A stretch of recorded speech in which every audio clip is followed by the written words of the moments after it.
Hello, welcome. Some technical problems there again, but I am here. Give me 1 second. I just want to make sure I delete the other stream that I had posted because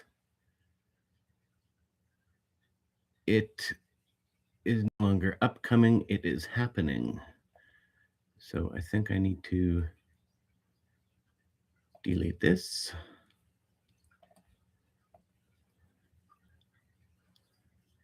And there we go. Now we're back and cooking. Let me click here.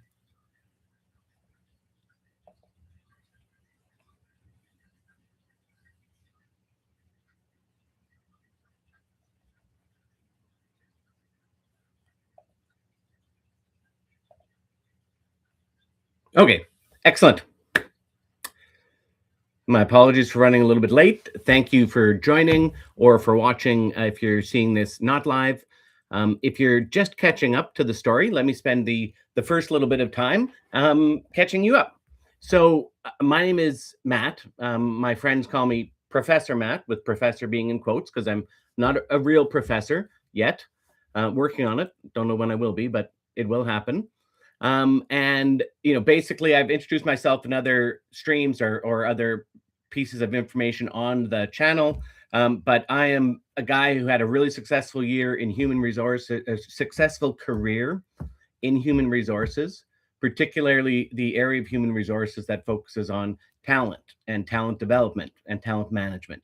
So, meaning things like executive coaching, leadership development, interviewing, hiring, all the things about humans and how humans develop, learn, interact in the workplace. I've had the opportunity to do that from housekeeper to hedge fund through a long career. And I've had the opportunity to do that from the prairies of Canada to the deserts of Dubai. And at the midpoint of my career, I've decided to try and build my next dream job, which is to move from the corporate environment and play a role that connects corporate and organizations where people get jobs to schools or to early adults who are looking for their careers, and play that role in the middle, trying to help people find their career, find the jobs of the future, find what will make humans perform best in the future, and try and play a role to connect the two. And to do that, I know that I need to start a great human capital management firm or talent management firm. And so TXC is my consulting company, and TXC University is my vision for finding that way to connect people to the future of work. So this is a series that I'm sharing. To be successful, I know I'm going to need some kick-ass content to really disrupt and change the way that we have been working, to change the way we have been learning and finding those jobs. This work is done in the context of such incredible change that we are going through as humans, and what work is going through, particularly in light of artificial intelligence, but not just artificial intelligence alone, also all of the other incredibly amazing, but also incredibly scary changes that are going on in our world. And I previously recommended this book, which really talks about the importance of understanding what's called the fourth turning, or how we can see by looking back at history just how significant what is happening to the world today is. And it's something that is experienced only once every 100 years or so. So knowing all of that and seeing what was coming, I've spent the last 2.5 years creating content to accomplish just that. So the program is called Staying Human and Staying Ahead. The subtitle is The Future of Work, Leadership, and Being Human. Behind me, you'll see the 6 different parts to the series. First one, work is broken, school maybe too. So really identifies the issue, but also maybe some of the opportunities and predicts a little bit about where we're heading. Part 2, my 4 dream jobs, introduces myself and my career path, as I say, which went from busboy to senior vice president of talent. And really, there's lots of lessons in there along the way of how I basically manifested 3 different dream jobs along the way. So in that part, I share the story, gives you an opportunity to learn from me, but also to share those anecdotes, introduce you to people I've met in the past, so you can get a sense of what is possible and what are the lessons and truths about careers that I can share. Part 3 is about artificial intelligence, and it's called AI Oppenheimer, and it parallels where we're at with artificial intelligence today and the impact that it is having in parallel to Oppenheimer and splitting the atom. Right? When you think about the Oppenheimer story and Los Alamos, the Manhattan Project, really it was during a time of global conflict with incredible change, with brand new science in the world that could become a weapon. It created existential issues. There was an arms race. Whoever got there first would dominate the globe for the next 3/4 of a century. And AI is in a pretty similar spot. So the subtitle of that is it's AI Oppenheimer and the Rise of Human Insight, because what it talks about is how humans are going to need to become more human and unlock our innate abilities to be able to harness artificial intelligence so it can provide better futures for all. And that is a bit of an urgent calling. So that's what that gets into. Part 4 is where we're focusing our efforts today. It's called HRMAGEDDON, and it's about 3 huge crises, 5 confronting questions, and a new purpose for HR. My entire background is in human resources, and you'll see when we get into HRMAGEDDON, the nature of what I'm calling for HR to really reinvent itself, or to be reborn may not be an overstatement. The next one, part 5, I'm really excited about. It's called Advantage Human. And it gets to what makes us better than and what makes us different than artificial intelligence and technology. And I've identified 3 human advantages. And those 3 that I'm speaking about now are human insight. So think philosophy, think meditation, think what's within us, think our energy, our awareness, think things like gratitude.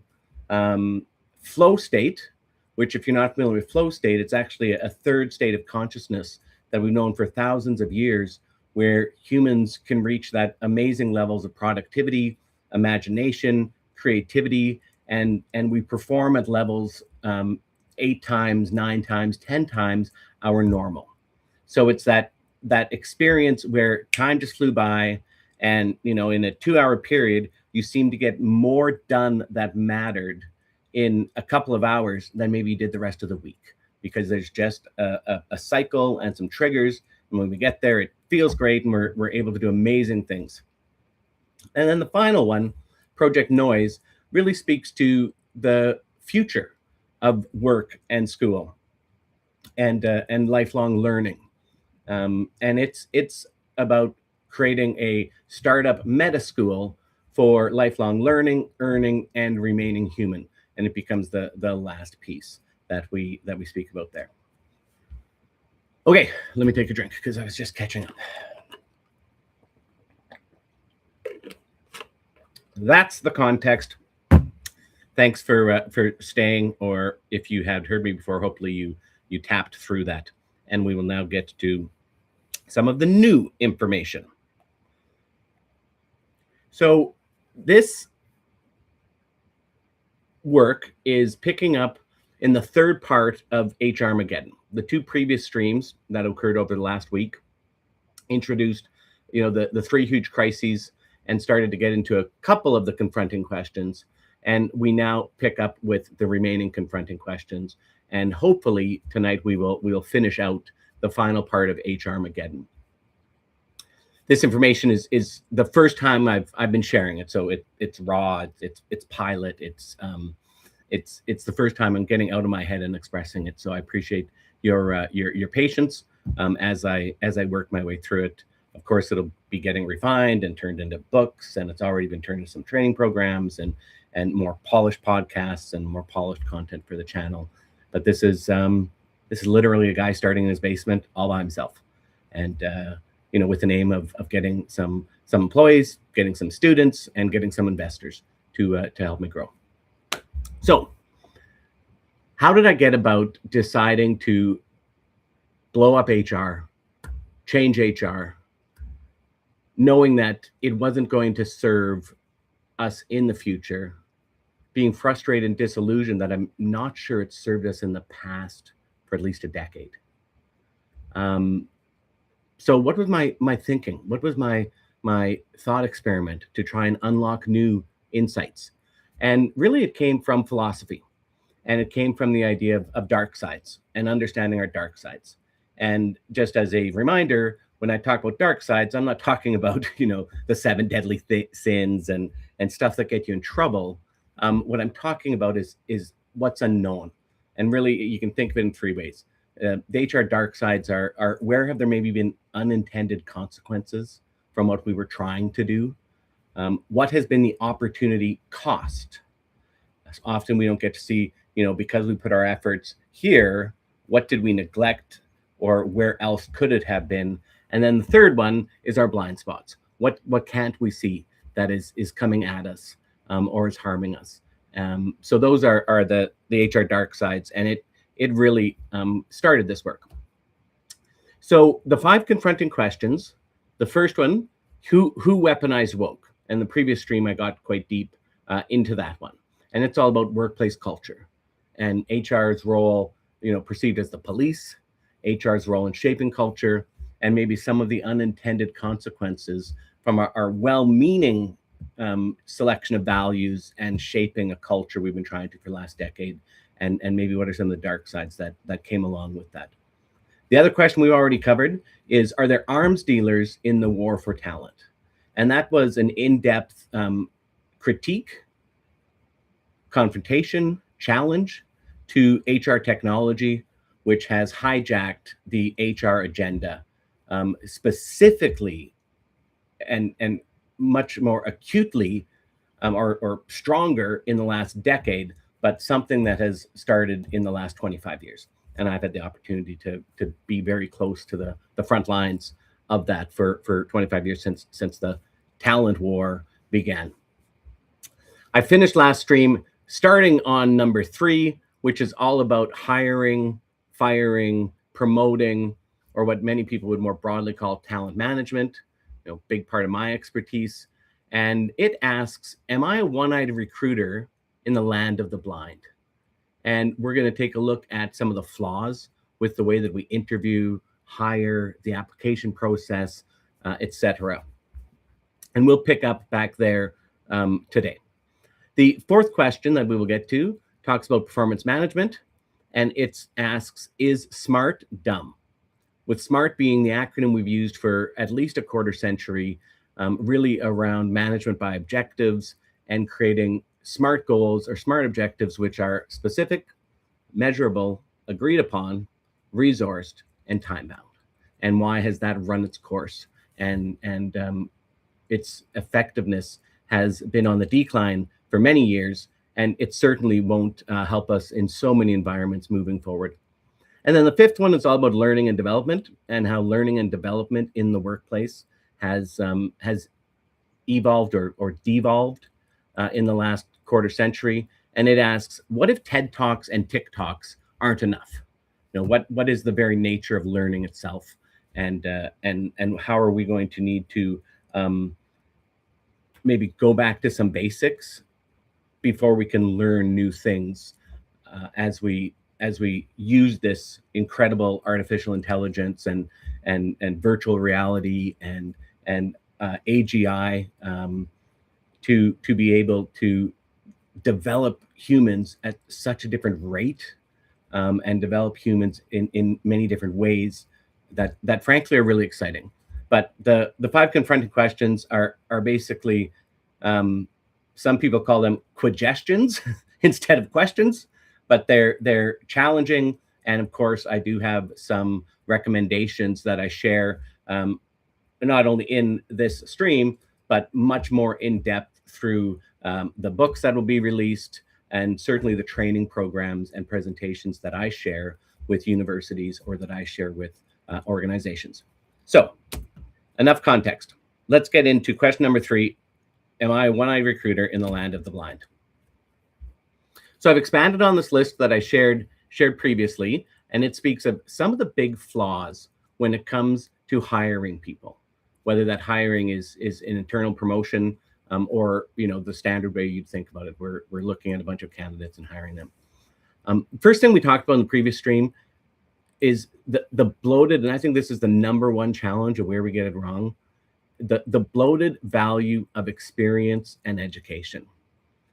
We look too much at what has somebody done in the past and what school did they go to, knowing and have known for decades that that's not a predictor of performance on the workplace, in the workplace. It's much more about our talent, and more about that to come. We also often talk about hiring for fit. And you even hear that from candidates, right? You ask people, why do you want to work here? The very standard response that 90% of you give, and I've heard it 1,000 times, well, what are your values? It's important that I feel like I fit with your values. And then you hear managers, when they're saying no to somebody or yes to somebody, they'll often say, well, I wasn't sure they were going to be a good fit, or they really felt like a good fit. And more often than not, much more often than not, that's just a proxy for how likable are they, or a way of saying, I don't want them because I think they may be an asshole.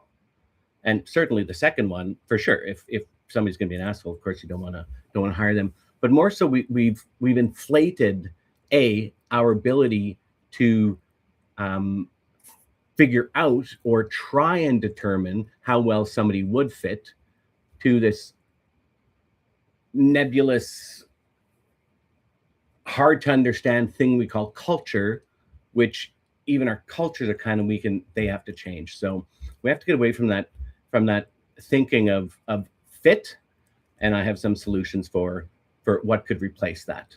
The third one is talent versus skills and knowledge. We've had a saying for 25 years that most people were very proud of and frankly find exciting, that said, we will hire for talent and train for knowledge and skills. Experience is not as important as talent. We've been saying that, but it's only in, the best 15% of companies where they really have the ability to do that and stick to doing that. And the two companies where my experience comes from, a shout out to Fairmont Hotels, who I spent 17 years with, starting in Canada and growing them around the world into 23 different countries. And then the Ontario Teachers Pension Plan, which is a $250 billion investment management organization, and both with amazing cultures and really great talent management and human resources practices beyond what I did. I worked with amazing people. And so being able to look at talent, which is the predictor of future performance, being able to understand that talent is the way that somebody is naturally hardwired, and what are the things that they love to do, that they can't not do anyways, the approaches that they take, what are the reoccurring patterns of thoughts and feelings and behaviors that we all have that come from the way our brains are wired, and how do we identify them and try and get a sense of how that will play out in the workplace, and what can we learn from what it might predict about how somebody will go about doing the work and how likely they are to be successful, and maybe more important, fully used at their highest potential, and which brings great well-being and happiness. So there's a big piece about that. Another flaw number 4, is poor manager training. The number one decision organizations make is who to hire.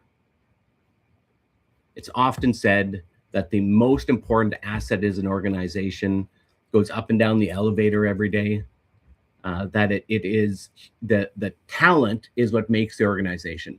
And I do believe that to be true. And I do believe that is more important than your products, than your strategies, your networks. Everything comes from the people that you have. So we say it's really important, but the amount of resources, energy, focus that we've been putting into that has been largely stagnant for several years. And the amount of training that the managers who are making these decisions have is not enough. It is really weak in many cases. The example I give, or an illustration of that is, if somebody has left, there's a manager who is ultimately going to make the final hiring decision. But that manager might be new to the role. That manager might be leaving in a few months. That manager may only need to hire somebody every couple of years. So they've really only gone through and hired somebody 3 or 4 times in their career.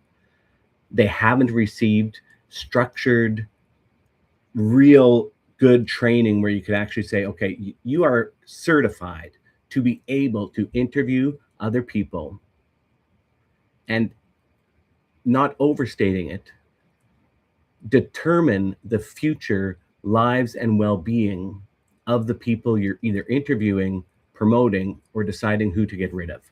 And as we move forward in this age of artificial intelligence, as we move forward into the shift from productivity matters to possibility matters, and as work becomes more of a choice, as work becomes playing a different role in our lives, as work maybe in some cases becomes more precious,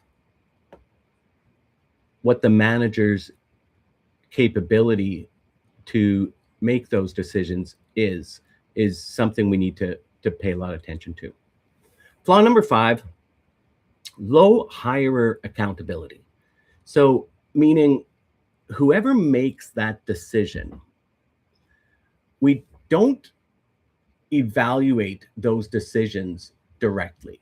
So meaning we don't hold them accountable to their track record for hiring, right? For myself, I've often tried to put in systems where I will say, okay, let's look at your last 100 hires. Of those, how many would you be in tears if they told you were leaving? How many would you be meh? And how many would you celebrate that they're leaving? And everybody has a little bit of a different mix there. And we make these hiring decisions with the best information we have to the best of our abilities, which, as I argue, is not enough. And we move on. And very seldomly do we look back and say, what's the hiring capability and the talent credibility of those people making decisions, and holding them accountable to that. We need to see more of that. Also, an observation that I share is I sometimes have observed that the hiring manager has a different kind of bias than the ones we normally have. And it's a bias to be deemed as capable to their boss and their boss's boss in their ability to hire other people. So naturally, they default to the littlest amount of information that will be shared perhaps when the job announcement goes out. And instead of taking a risk on somebody who is maybe, taking a leap up into a new job, from a different industry, or somebody moving sideways, we take the safe bet and the obvious bet, and we look for somebody who comes from a competitor, or maybe came from the school that we know our bosses like. And it's just a way of playing not to lose, and it often means we've overlooked other great candidates. And when I talk about hiring accountability, and I talk about getting it right, I want to clarify what I mean by that. So first of all, humans are incredibly complex, like incredibly complex. And jobs and what's going to be required to be successful is also incredibly complex. So on average, many people, myself included, think that kind of once you get down to the short list. So when I talk about a short list, imagine 50 people apply for a job. We screen those resumes. Hopefully a human has screened those resumes. Sadly, AI is now screening those resumes. We've decided to talk to 10 of them. And from that, we've identified 4 or 5 on a short list. The weak point for me, I think, is when you're at that short list, you're the equivalent of flipping a coin on if you're choosing the right person or not. And sometimes when you get the decision wrong, it's obvious. The person didn't stay, the person had to go, the person didn't perform. We weren't able to really assess how well that person was going to be able to deliver on what we needed them to do when we hired them, and how the role would change. But we also don't look at the opportunity cost of who we missed out on. So what I mean by that is, of those 4 people, if we go to the obvious candidate that seems to check all the boxes, and if we rode in the elevator beside the CEO, they'd be able to look and they'd say, hey, I see you got that person from our main competitor, and they were a Harvard grad, and that looked like a great hire. And you're looking like somebody who knows how to hire, where really you took the safe bet.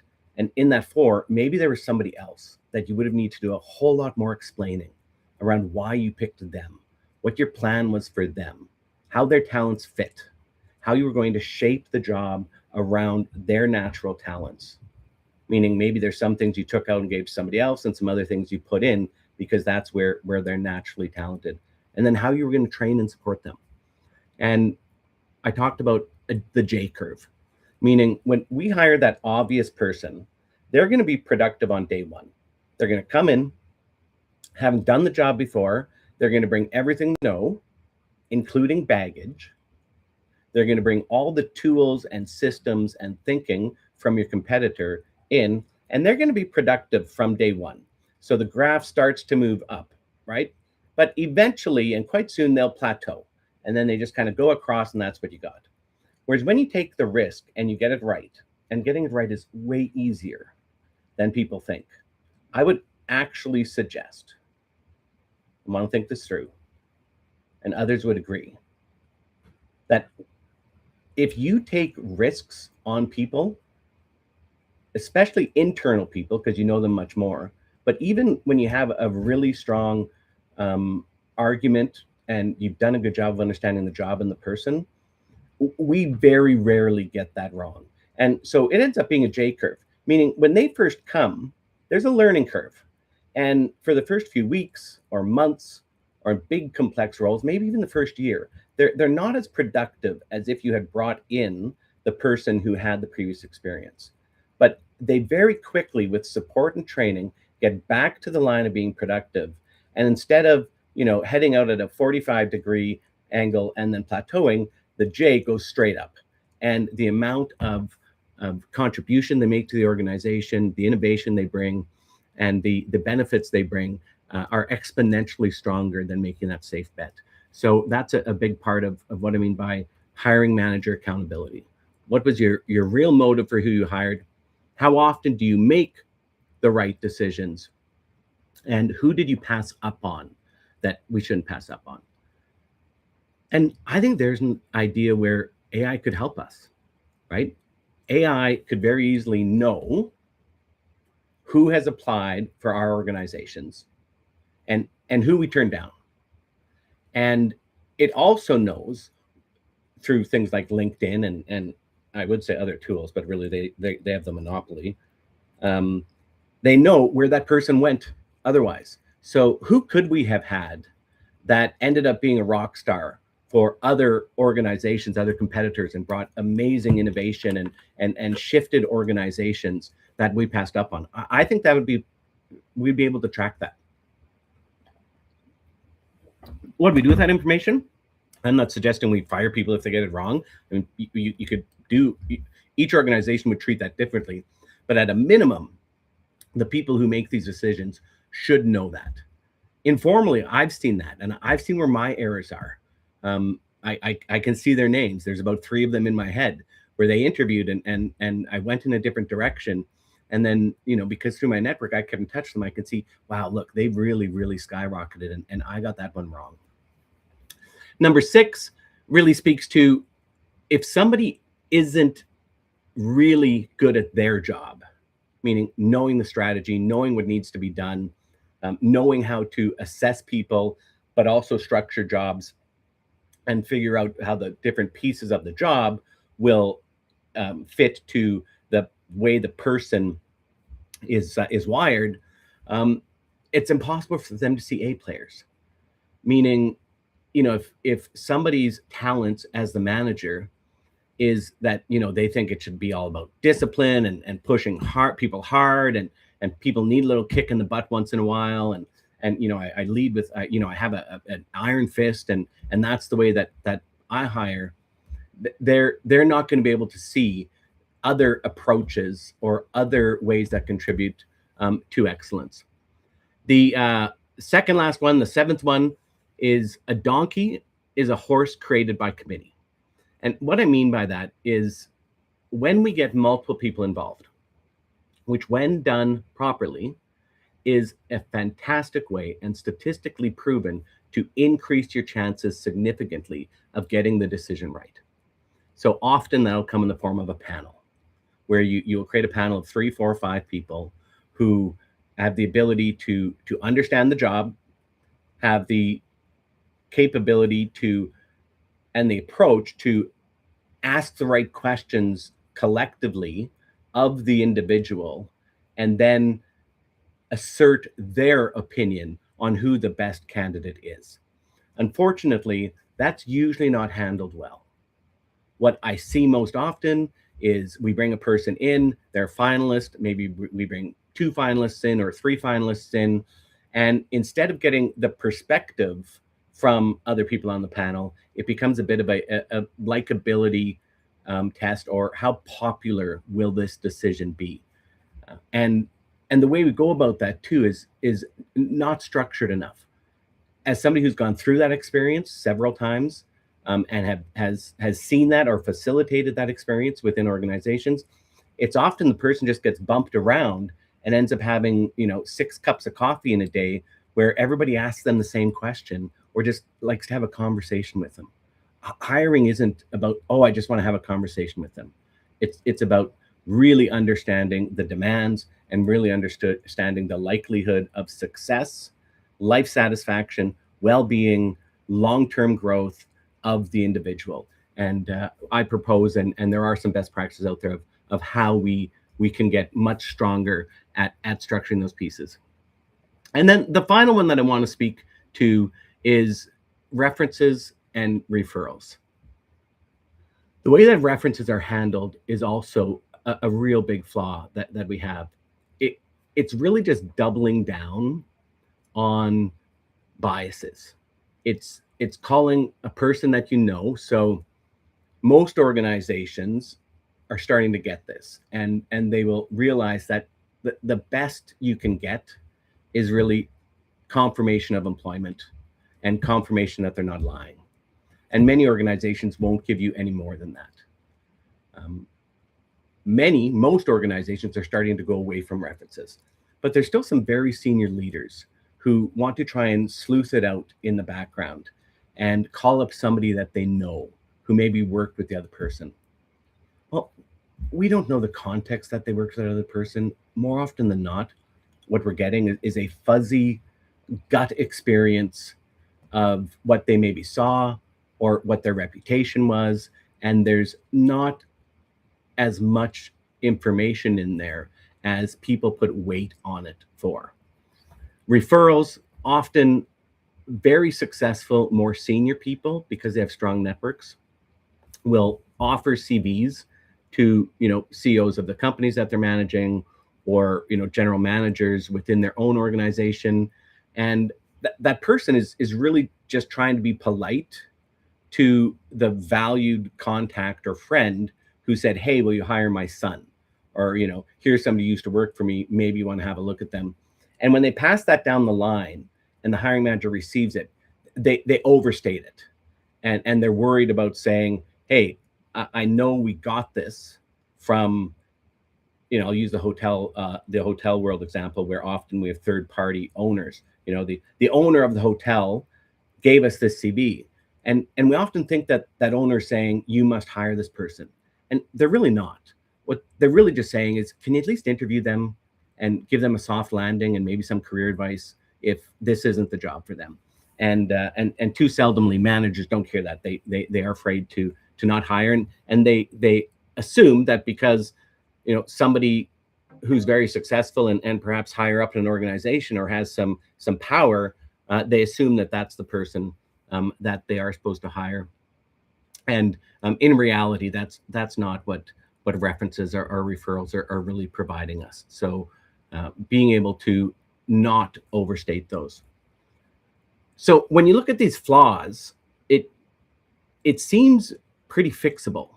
What we're talking about is recalibrating our mindset, or changing the way we think about what drives success in jobs, enabling and putting more value into the people who are making those decisions, and then putting in some better processes that not only would help us make the best decision possible, but could be a whole bunch faster than the way we're doing it. And we're at a turning point. If artificial intelligence has been taking over this world of how people get jobs and apply for jobs for a number of years now, and has its teeth into the process, so much to the point that it kind of owns the whole thing right now. So think about the process in each of its steps. If we need to hire somebody today, the first thing we do after we get that job approved to fill, we need to post a job, so we need a job description. In the past, we used to just Google a job description, get it from a different company, change it up a little bit, change some words, add a couple new bullets. Nobody likes writing job descriptions, and nobody's good at writing job descriptions. Sorry, few people are. It's not what lights us up, and nor can we do it very well. Now we simply go to ChatGPT and say, here's the role I'm hiring, provide me a job description for this. And we put a weak prompt in there that's kind of vague, and ChatGPT writes us the job description. We then post that on job boards. And then an algorithm, artificial intelligence within the job boards, distributes it out to different people. And kind of like we don't all see the same Netflix menu when we go into our Netflix, jobs work the same way. Not everybody is promoted or served up the same jobs. And that's a decision made by the algorithm. When somebody stumbles across the job, if they were able to see it, the first thing they do is put the job description and posting into ChatGPT and say, create a cover letter and resume for this job. They then take that and they submit it to the company to be hired, where guess who screens it? Artificial intelligence and the algorithm. So we've taken our most important decision we make, one that involves understanding humans to our very core, and given 90% of that process to artificial intelligence or other algorithms and databases and systems and processes. It seems very, very flawed to me. And I argue, we're just looking at keywords, and we're just trying to predict based on, what happened the most and what was most probable in other cases. So we're missing out on that, those exceptions, or having the creativity of thinking and the willingness to accept a risk to spot those non-obvious candidates that need to be there, and should be considered for the role as well. I think it's a big contributor to why youth unemployment is nearly doubled from what I've seen. If you don't have the experience, you can't get the jobs, which just makes no sense. Like, people perform their best and are most motivated when they're stepping up to do something they haven't done before, if they're wired to do it.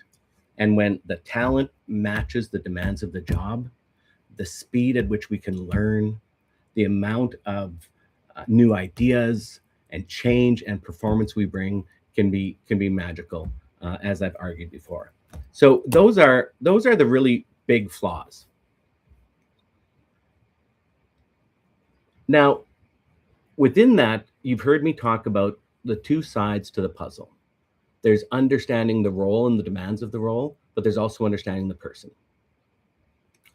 As difficult as it is, good companies who've been using the best practices we have, practices that will no longer be enough to be successful in the future, but have been successful to get us where we are, do a pretty good job of understanding who that person is. I'm highly trained in it. I've worked with multiple PhD industrial organizational psychologists who are also really good in it. And we can have a bit of a strength in understanding the person when we're doing that our best.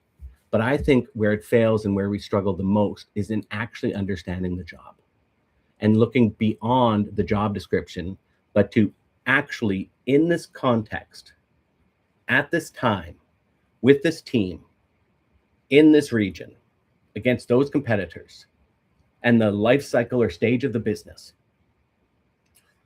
what are the critical success factors, or what are the outcomes the person is going to need to do to be successful? And today we won't go in depth on the area called psychometrics. On the screen, I've shared my results for three different, my favorite three, and what I deemed and informally the smartest people I've ever worked with also see as the best out there, called the Myers-Briggs, which talks about 16 different personality types, Gallup's Strengths Finder, which has 34 different clusters or categories of the way our brains are wired, and then an organization called Hogan, who in their Hogan Development survey has a very different approach where they look at derailers. So what they look at is, under stress and pressure, what are the things in the way this person is wired that could come up to be a problem for themselves or others? It is valid science when you're using a great tool, and I would suggest there's about 5 out there that can stand up to the rigor that is required for these to be used. Best place to look for that is probably in the United States, because they do have the most rigor around how to use these instruments, and they have to be defensible in court. But then there's a whole slew of other ones that are basically like taking a survey in Cosmo magazine or something, right? It'd be as good as, saying, which Friends character are you most like, right? Are you a Chandler or a Joey? Are you a Rachel or a Monica? So we have full day programs, and in our expanded content, we go into this information really in depth. But let me, at a high level, take 2 minutes to tell you how this thing works. So there's 2 ways psychometrics, the 2 main ways psychometrics are used, is either to just provide extra information for the candidate themselves and for the people hiring to say, let's get a clear picture of this person. Let's try and look at them in 4K resolution, so we can get an idea of where their strengths are going to be, where their challenges are going to be, and where we're going to need to support them. And that's fantastic if used well. Where it fails is people who don't know enough about what it's measuring, how it's measuring it, and how it's relevant, use it improperly and overweight it, or in some cases won't listen to the screaming thing that it's saying to you, like, this person doesn't play well in this person is likely to not play well in the sandbox. So therefore, you need to adjust your final interview questions to take a really close look at how well do they play in the sandbox. There's other tools, and this is the way that I think artificial intelligence is taking psychometrics, where what they'll do is they will build probability models by understanding the people who are in those jobs already across a large sample of people. So they'll look at as many people as possible. If you get 1,000 people, even better. Get 1,000 people that are doing that job, and it's the same or very similar demands to what the job you're filling is. And from those 1,000 people, we have performance ratings. And the more accurate the performance ratings are, the better. So, things like sales performance, which is measurable, things like health and safety and accidents and incidents in the workplace, things that are tangible and directed to the person help. Or even if it's just, as I mentioned before, how many would you cry if they left? How many would you be meh if they left? And how many would you celebrate if you left? So you find a way to, as best as you can, rank those 1,000 performers. Then ask them a battery of questions and see which questions of the people who were the best performers were answered consistently by these best performers this way, and consistently not answered that way by the bottom performers. And something created called an expectancy table, which means, okay, this question is going to be able to sort to a acceptable level of accuracy how successful that person will be, the individual question. And then 100 questions get packaged up together that all have that power. And then that predictive power should be an input used very carefully to allow you to filter through some of your resumes, to be able to look and either see, oh, here was the experience and knowledge I was really attracted to, but a red flag came up on here. Or, oh, here's somebody I wasn't going to talk to, but wow, is this ever a green flag? And those tools can be great on their extremes, meaning I would put more weight in them if they are talking about, here's somebody where the score, like they answered, 70% of those power questions the same way as our best people. Or, these bottom people, they look much more like the bottom person. So I think they're very helpful, and so do many others, kind of in identifying the likelihood somebody will be in the bottom 25% and the likelihood somebody will be in the top 25%, but they are not precise enough to be able to tell us the difference between everybody who scored in the middle. And managers untrained and processes poorly designed lead people to actually try and tell the difference between, somebody who's a 6 and somebody who's a 7. And they're just not designed to do that. So they're incredibly powerful tools. They can be dangerous, but their upside is way better than their downside. Being a psychometrician myself, certified in many, many different tools over 25 years, and having been able to use them for thousands of people around the world, I do believe there's a strong future in psychometrics helping us place people into those jobs where they can be successful, but also have great well-being and quality of life. But I also worry about artificial intelligence. And, I'm doing some designs and blueprinting of what I would think of as a next generation methodology and approach, using, workplace simulations and psychometrics to try and help make these decisions the best for people and for organizations. But I'm really worried about giving artificial intelligence that much information about how our brains are wired and allowing it to see who gets hired, who gets promoted, who will fit, who won't fit, and allowing it to control that. Previously I talked about, like, even in the movie Mission Impossible, Benji is trying to defuse a bomb, and the entity or the artificial intelligence is asking him a series of questions, and some of them are riddles, and he comes across one, he's really worried because he was asked a psychometric question, and it was a question without a right or wrong answer, but it was a question that just was unique to him, but also the entity was validating whether he was telling the truth. And, I think the message they were trying to tell us in that movie is, holy shit, we need to be really careful. So that's just an aside.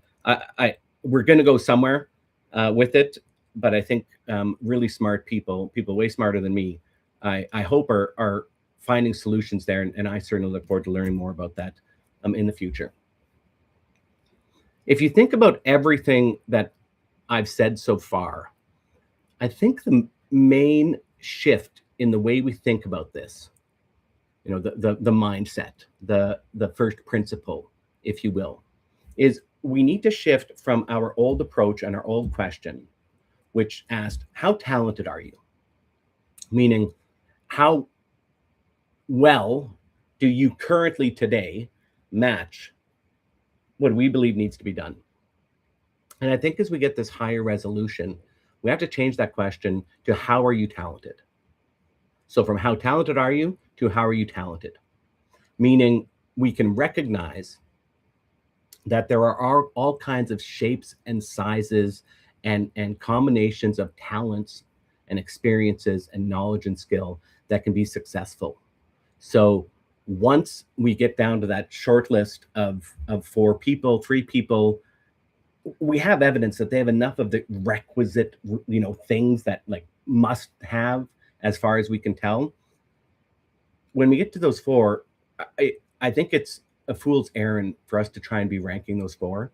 I think we have to change that more to how will this person go about generating revenue? How will this person deal with poor performers? How will this person build a strategy? How will this person disrupt? And knowing that all 4 of them could do it exceptionally well, but they would also do it exceptionally differently. And that's also where I think artificial intelligence can help us. So this entire question, am I a one-eyed person in the land of the blind, really starts to explore our current flaws, but also asks, what can we do with this incredible capability that is coming our way that helps us understand job demands better, helps us understand future opportunities better, and then takes us from good to great on understanding people.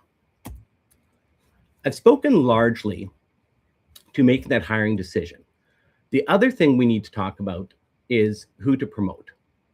And a long-standing practice that nearly every organization does now is identifying high potentials and using a construct that defines potential as identifying those people who want to and can play larger roles in the organization.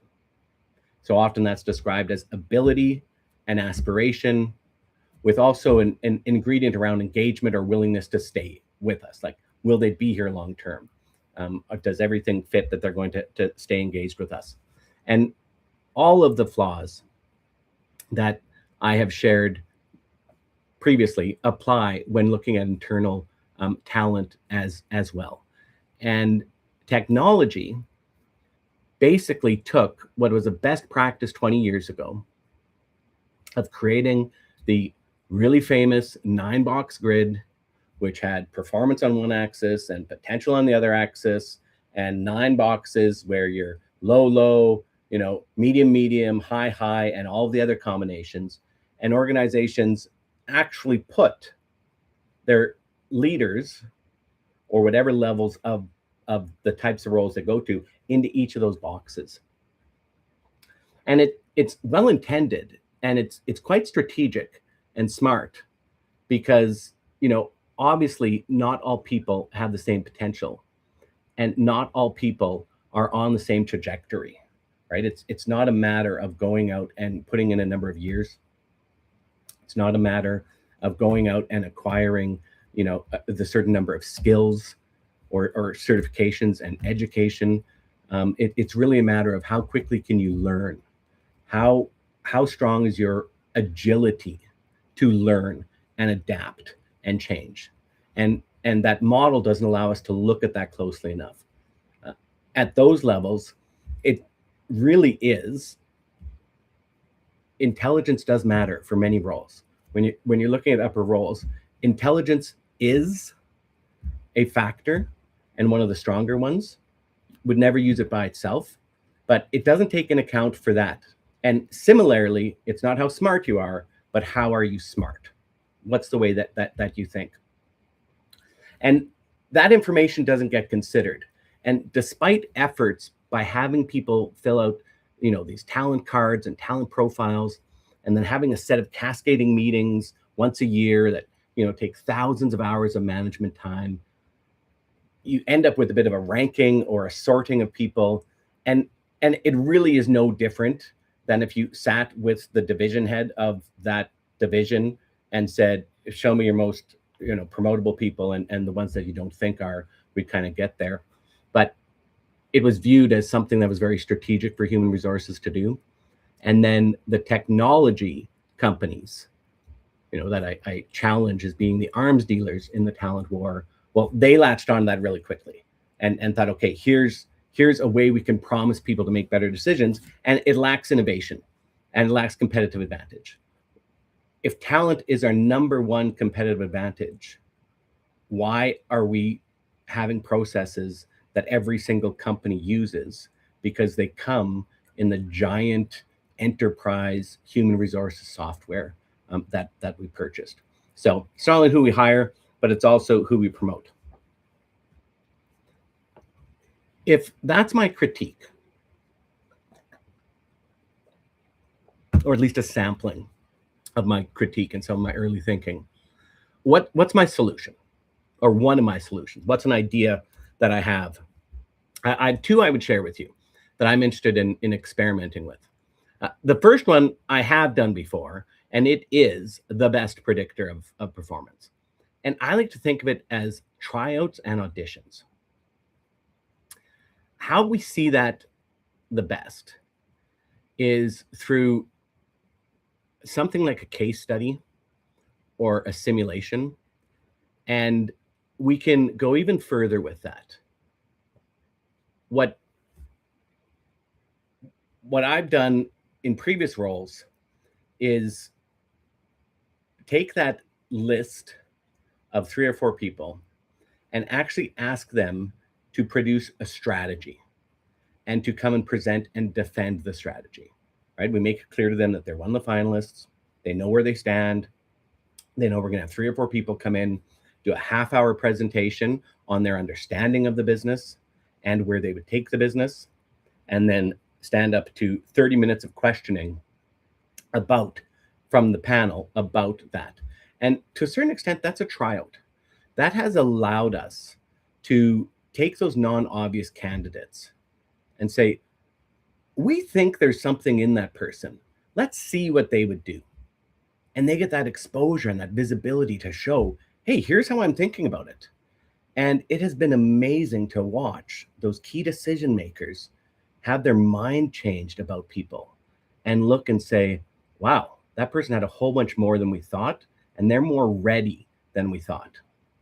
Conversely, there's always the person who used to be on the succession plan, the person who maybe just got there through popularity, who got there because they've been there long enough, who got there because their boss didn't really know how to evaluate them, but they thought they were the person. And when they have to come try out for it and present what they would do, equally, it can be dodging a bullet and saying, wow, they really either, they're obviously good at their current job or we wouldn't be considering them, but they can't think about what they would do at a higher level. They're not demonstrating the learning agility to be able to change the way that they're doing things. So I think there are so many interesting ways to bring this idea of tryouts and auditions into the workplace, and doing it in ways other than just like I described, where it's part of a formal process where you've applied. But if we have major projects that need to go on in an organization, in a division, well, that is one person's role, right? Whether that person is a, oh, cry if they leave, a meh, or celebrate if they leave. Somebody's going to take on that role. Nothing stops us from having other people in a controlled manner be able just to say, I know that job's not open, but I want to try out for what we should do for our rebranding strategy. Let me share with you and kind of gamify it. Play it like a way of innovation or a way of pushing and challenging each other to think bigger and broader and get more inputs. And there's many others that I speak about further in my work, and that I am architecting into these new processes and eventually technology that I'm envisioning, and the ability to give somebody a tryout, formally, informally, a one-time shot, or throughout their career.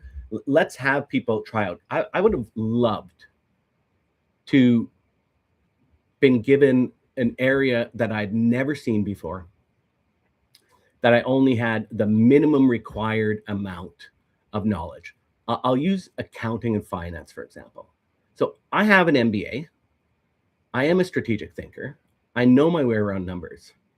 I think it would have been really cool to apply for a CFO job, right? And to be able to understand that at those senior levels, it's not about what you can know and do in the function. As a matter of fact, what you can know and do in the function can be a constraint. It's about what are the leadership skills you can bring to find the path, find the people, and create change and an impact. And as organizations, we don't do that enough. And I think as jobs get more, I think the future of jobs is, instead of it being a position where like, here's a bunch of things that's in a job description, what we're going to see is that the main battles that need to be fought in that job, or the beachheads or summits we need to climb, they get a little bit disintegrated from the role. And it's more like, boom, here's where we need to take the organization, produce this. And when we get to those more discrete, concrete jobs to be done, I think it opens up incredible opportunities to give other people a chance to just say, here's what I would do. And then as organizations, we'll decide what we do with that information. So that's one I know would work, and I've seen work. The one that I haven't seen work, but I am fascinated by, is the power of randomization. And this idea came to me from Malcolm Gladwell, and I think it's his work on why I hate the Ivy League, why he hates the Ivy League. He provides an example of where an organization, it was a nonprofit, but the principles would apply, we're having trouble getting the right people on this team or on this committee. And so what they wanted to test was, what if we did a certain amount of filtering, and once we had that group of people, we just randomized it. So in the example I've been sharing, where we go from a long list down to 4 candidates that all seem to check the boxes well enough, but differently, randomize it. If we know it's a coin toss anyways, randomize it and put the focus on how are they talented. So instead of putting all of our energy on let's try and determine who's going to do that job the best, and have one person, the hiring manager, make that decision the best they can, let's take it out of their hands. And let's say, here's 4 people we could live with. Manager, come up with the plan for how you're going to help the person who won the lottery be successful in the job. And in Malcolm Gladwell's example that he shares, there was proof that it was a much better decision. And I think we could see that in the future, especially for the lower level jobs. And by lower level, what I mean are the ones that have less experience required, less talent demands, or different talent demands, are more trainable, and often where there's many people doing the same job. In HR language, we would call it multi-incumbent roles. So meaning, if you have a restaurant and servers, well, it's a multi-incumbent role. We have 30 servers and they turn over, and we're always hiring servers. Retail, other places like that. Instead of fooling ourselves to think we're going to be able to decide, in an environment where it's the talent that drives more so than just the skills and experience, what if we entered an element of randomization? So, what might that look like? I don't know. What about if we decided we were going to randomize between 6 people? We let the manager choose 2 or 3. We let our AI systems, if they're capable, pick 2 or 3. And then we let somebody who's not in that department but seems to know people well pick 2 or 3. And you create this pool, and then you randomly select from a pool of 5 or 6 people. I think it would be a way to equalize level the playing field and remove some of that bias that is so inherent and has proven to be so difficult to get out of the equation. And I think where we would see the most success with that is in representation of underrepresented groups, or what we really should be focusing on with the diversity, equity, and inclusion pieces. Similar to why youth can't get jobs just based on experience, that we're not making gains in the space of ensuring proper representation of people who want and can do that job, equaling the number of people who actually can do that job. And tryouts and an element of randomization could help that. Tryouts I know would work. Randomization I'm not sure, but it'd be cool to experiment with a little bit. Okay, there's lots more to say on that topic. I get into it in my other work, but that's what I wanted to share for today.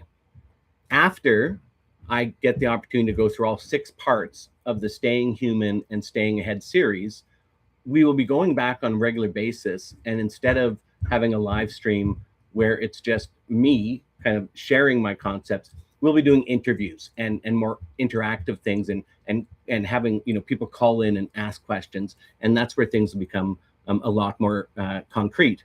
And I really look forward to being able to share with you how other people think about this, because I built these ideas having interviewed hundreds of them in the last couple of years about how they think about these things. I'm going to take a very short break, 60 seconds, 90 seconds. If you're following along on the stream, please do come back. If you're watching this after it's recorded, just click through, and I'll be back shortly.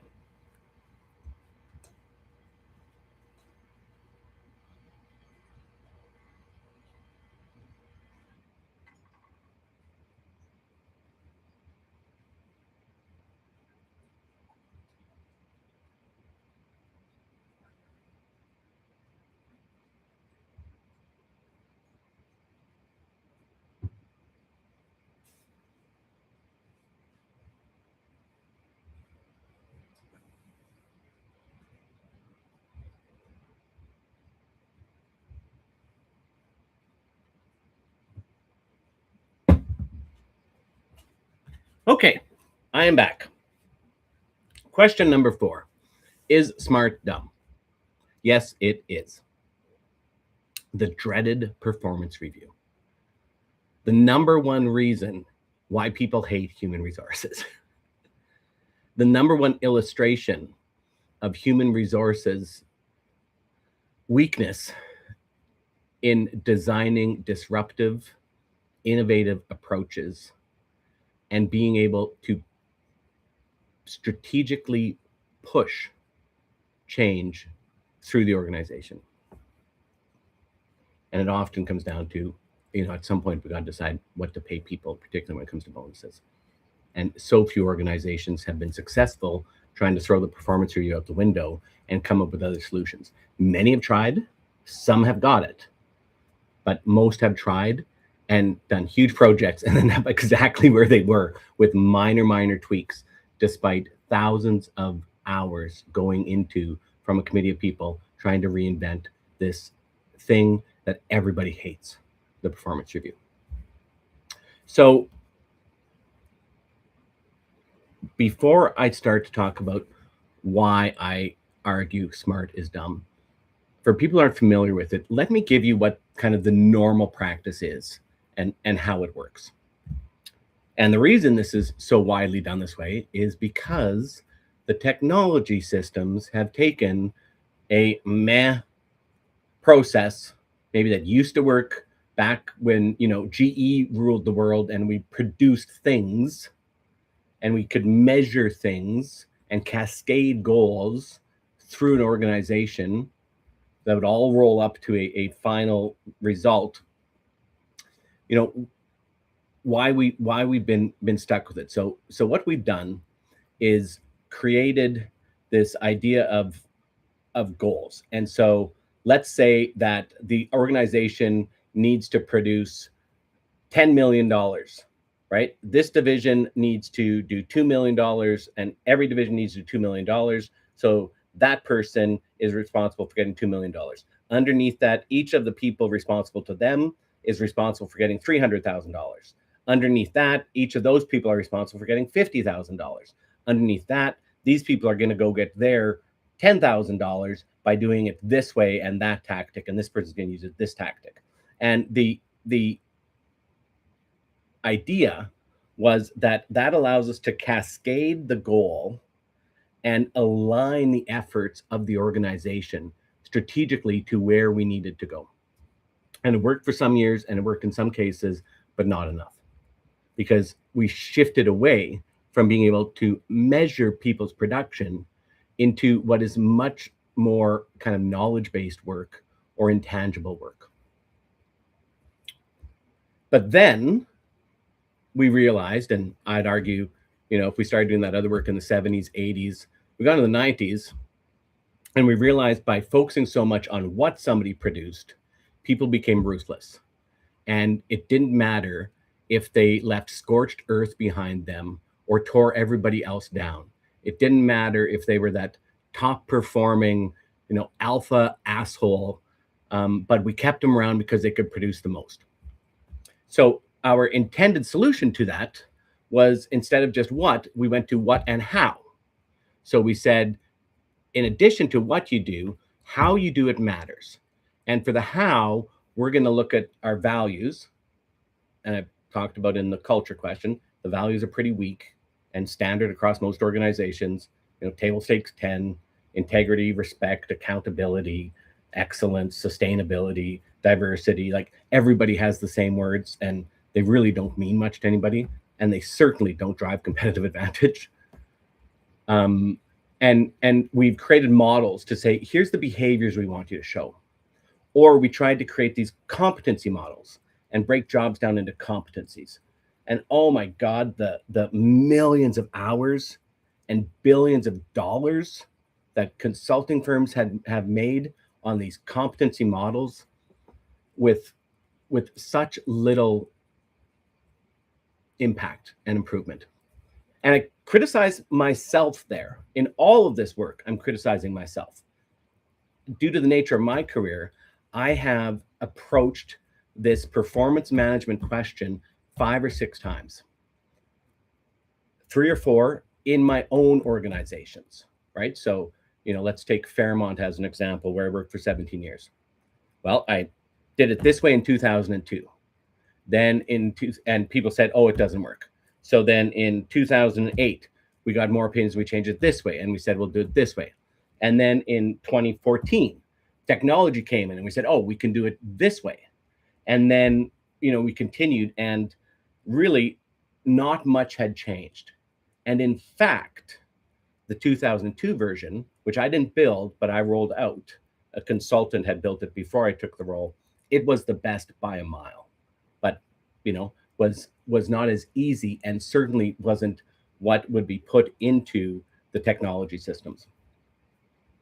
So we've created these complex models where we're taking the goals and the how, and then the goals and the what to produce, and then the behaviors and the how, and tried to mix them together. And when you would get a final performance rating, normally people would do 50-50. Companies have changed, sometimes it's 75-25, et cetera. That doesn't really matter. But those are the two sides of the coin that we look at on how we're going to evaluate performance. Well, I argue that SMART is dumb. And I go so far to define SMART as a bland and blurry promise judged by pretend measurements that will be sandbagged and over-resourced with an arbitrary deadline of something you were going to do anyways, masquerading as strategy. So, I mean, every one of those words, and it took me a long time to write that and get that right. Because we couldn't measure things, one of the things we started to do by creating these pretend measurements is we thought we needed a system. We thought we got really specific about what we need, but it just kind of came bland or blurry, or worse, wasn't where we needed to go anyways, like was the wrong focus. And then we said, oh, well, we're going to have to measure the what on that. Did they meet it? Did they exceed it? Did they meet a minimum threshold? So we need some numbers. And in too many cases, we ended up creating these parallel systems that really only existed to try and evaluate how one person was doing against a goal that they wrote. A level of what's going to be measured is negotiated. So let's go back to our, this person needs to produce $1 million. Well, the argument about the $1 million becomes, let's find that target point and put that, flag on the goal line and say, that's where we need to hit. And while we were supposed to, and had the ability to adjust that when factors changed, rarely did we. So sandbagging comes from golf, and it's where you understate what you can do to give yourself a competitive advantage. It actually came from, if you don't know, way back when golfers, would carry their bag and go across the golf course to play 18 holes. Some people would actually put sand in their competitors' golf bags, so their bag was extra heavy while they were carrying it across the course. So by the time they got to the 15th, 16th, 17th hole, they were more tired than the other people. So it's kind of giving a competitive advantage. So much of a level of that came in.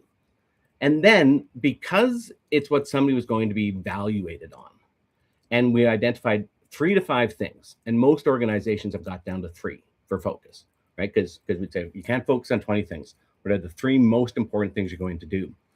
It became such a subsection of the entire job in so many cases that the amount of focus that was put on it resulted in so much opportunity cost of other things we could have done. And that's what I mean by over-resourced.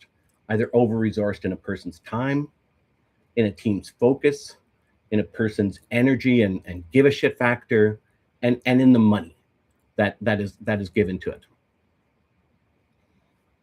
Then a deadline is put against it.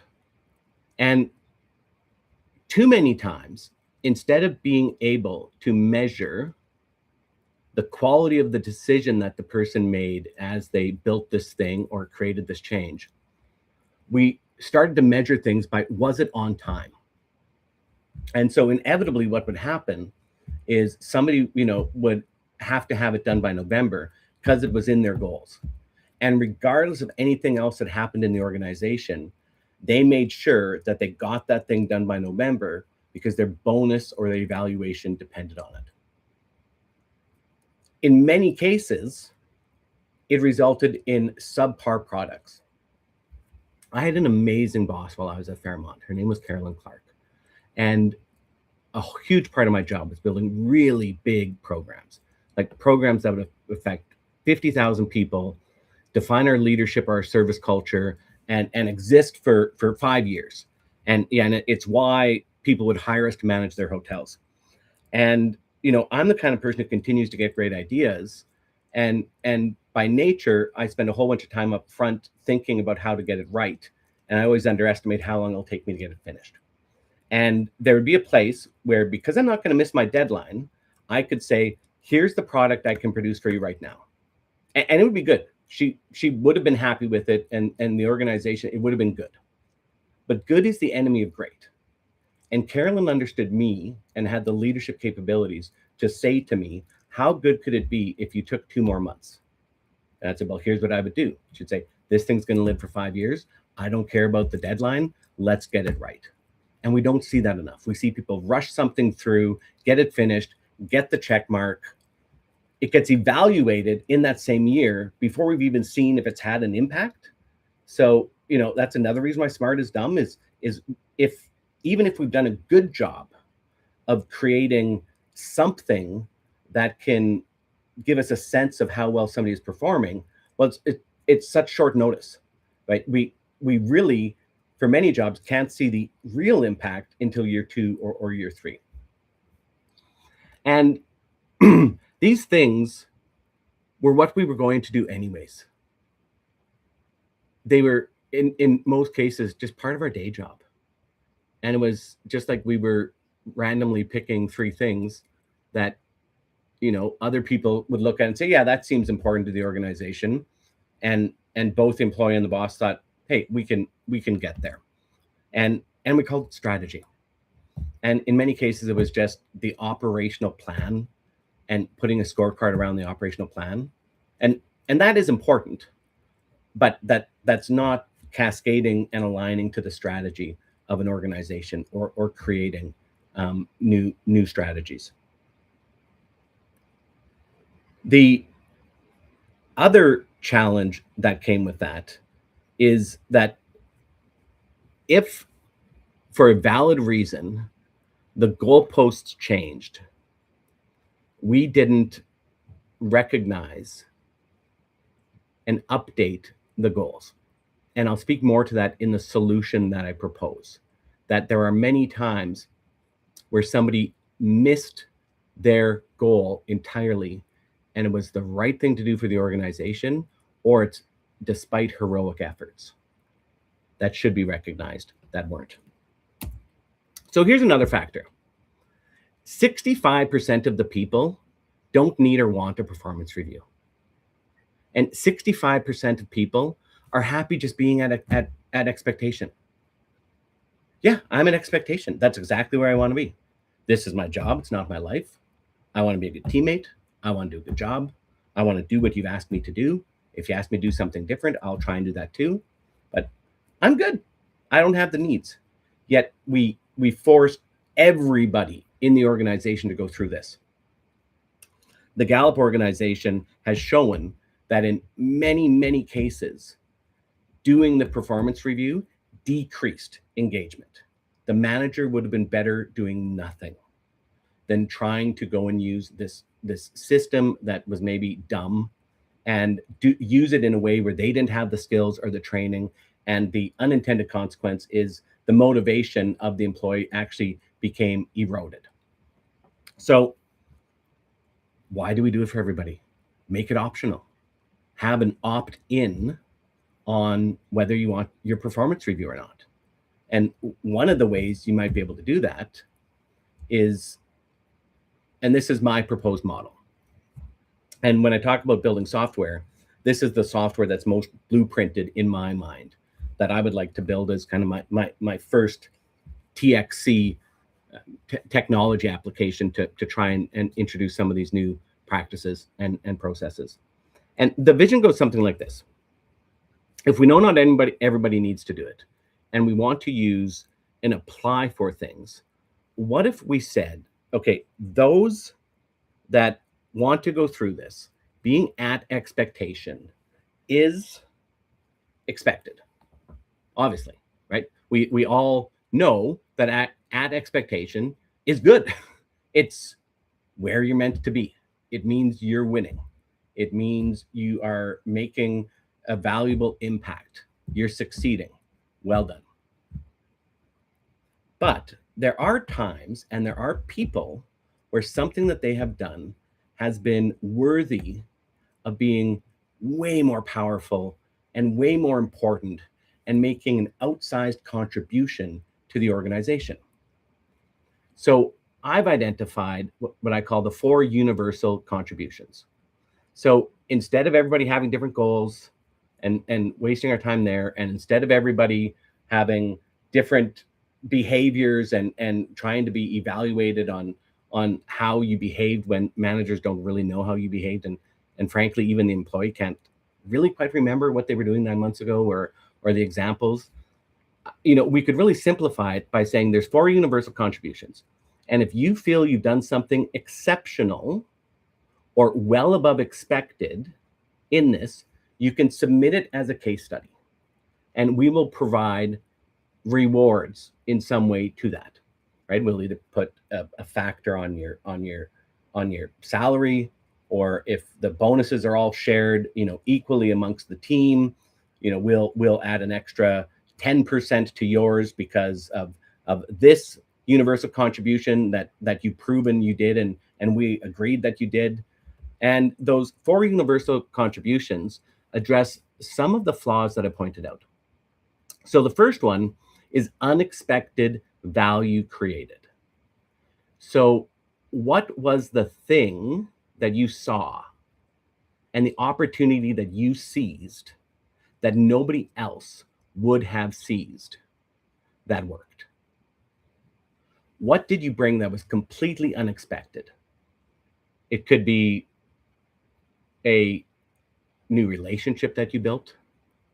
It could be a product line that you came out with. It could be a way that you completely reorganized a business to create unexpected value. But what was this thing that throughout the year wasn't on the plan? Because at expectations, we're expected to hit the plan. And that's just part of the contract of employment, right? Like, here's the plan you need to hit. But what did you do that was completely unexpected? And for that, you could apply for something. Second one is loss avoided. In many, many cases, and an example to really get your head wrapped around would be economic crisis. So let's say that somebody has a sales target to produce $5 million for a company, and a crisis comes along, like, you know, the oil crisis we're in right now, an inflation crisis, or September 11th, or COVID. And making the $4 million is off the table. It's just not possible. But they went through heroic efforts to, instead of, you know, going from $4 million down to $1 million, they were able to avoid $2 million worth of loss. And through heroic efforts that we could see that they did, that were different from other people and were attributable to their decisions and actions, not just, you know, the market they were in or the conditions where they worked or who they knew, and you could attribute that to their decisions. Well, that's just as good as unexpected value created. And we don't recognize that in organizations, or too few organizations do recognize that or have the mechanics to even be able to say there is a way that we're going to recognize that as a part of your performance. And if it applies to bonus, it may apply to bonus either in the short term or in the long term.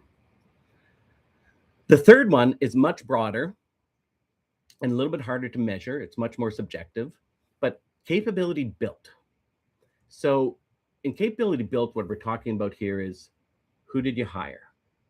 Right here, here was a non-financial example of loss avoided. If you were going to lose a star employee, and a star, really important, critical role employee was going to be taken by your greatest competitor, and you couldn't lose that person, but that manager was good enough that that employee chose to stay, or that manager made decisions to keep that employee and they didn't go, that's a loss avoided, and one that is equally as important as not losing revenue. So that might be something that you could apply for and say, hey, I think I went above and beyond what was expected of me when I was able to retain Susan, and the way I went about that was this, and it was clearly uniquely me who did that. Capability built is where you would put things that are more of the, what used to be called the soft skills, or the less tangible skills. So it would be, how much did you develop the people around you? So it'd be around learning and development. How more broadly did you expand our networks and build relationships with the market, or with clients, or with competitors, and created a stronger network for us? How much did you expand our research and development to build broader capability? How much did you improve leadership or make dramatic changes to our culture? And now that our culture, actually, you can see we have a stronger capability to challenge the status quo and be innovative because of a hard decision you personally made that can be attributed to what you as an individual contributed to.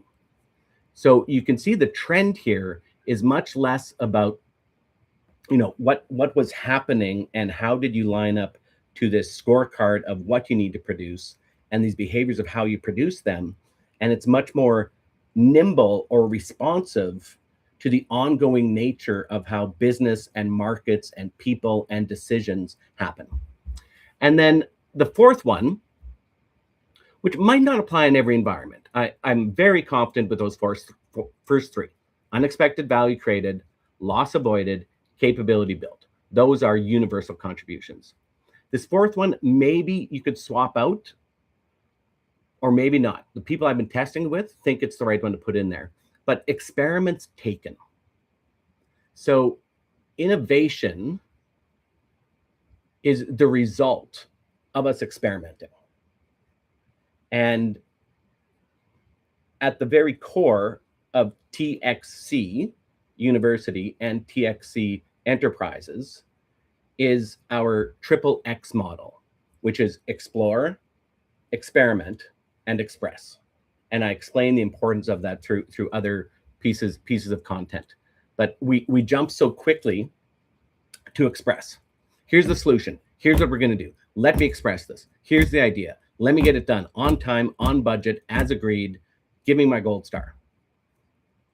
We, in a world where AI is enabling us to produce expression, often slop, really quickly, we have to shift from expressing and go all the way back to the exploration piece. How do we reward those who are able to find the way to think deeper, think broader, think longer, and really explore an issue and explore possibilities, to not give away optionality? In a world where we switch from productivity being the key factor to possibility being the key factor, optionality sits right in the middle there. And as soon as we start to express something, we've lost our optionality. So if we could have people contribute by taking the extra time they now have, because we have so much more productivity from artificial intelligence, and get them to explore the matter better, get them to explore the right question to ask, get them to explore the mindsets behind the question, get them to explore other things they're not thinking about, and then take the chosen pieces of that and experiment with them. I argue that it's those experiments that will unlock possibilities and be a much bigger contribution into an organization than trying to go directly to innovation, which might be, X new products or bringing in this new system. So these four universal contributions are closely linked to what I'm arguing is an entirely new model and ecosystem for human development and performance in the workplace around the triple X model. So those are the four universal contributions. I think they could easily be either done like using tools like actually paper, pen, Excel spreadsheets, or we could put them into our giant, ugly, complex, overvalued, under-delivering human resources systems that the arms dealers in the talent war. Yes, I am calling out technology. I want to debate it. Come show me the impact you have had in the last 25 years. Please, I know many of you, I've worked with all the big companies. Come prove me I'm wrong. I will admit it. I will use it to shape where we need to go. Because if I'm wrong, there are some great best practices out there that I don't know, or the field is starting to evolve, but I don't think that I'm wrong. There's a famous quote by a gentleman by the name of Robert Serlo, who said, technology can be seen everywhere except in the productivity statistics. He was an MIT professor, I believe. So that's certainly something that I observe. I'm not sure that our technology is delivering on the things that we need. So that's my challenge, and I think we could strip it out and make it much more dumb tech and add some new approaches and new mindsets, with this one being an example. So that's performance management. The other two things in performance management that get piled in on the conversation is regular coaching and then development plans. So while we're talking about your what and your how, let's also sit down and identify some developmental goals for you and some learning activities. And and that was even worse. Like it's not the place for the conversation. People were so exhausted by getting through the first part, they made up useless development plans. People were confused. Are the development plans supposed to be about how am I going to make that goal happen, or how am I going to develop my career? And it was all just unnecessary, and another one of those reasons why people hated HR and would roll their eyes at HR, and frankly why HR has lost credibility, or has continued to not have the credibility for being strategic that we wish that we had. So, as I said, number one reason people are dissatisfied with human resources is our inability to get performance management right. Number two is our ability to deal with shitty managers. So, that's a conversation for another day. Last question.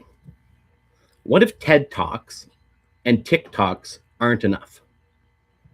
Now, this is my deepest area of expertise, is learning and development. I'm an instructional designer. I've developed enterprise-wide scale programs.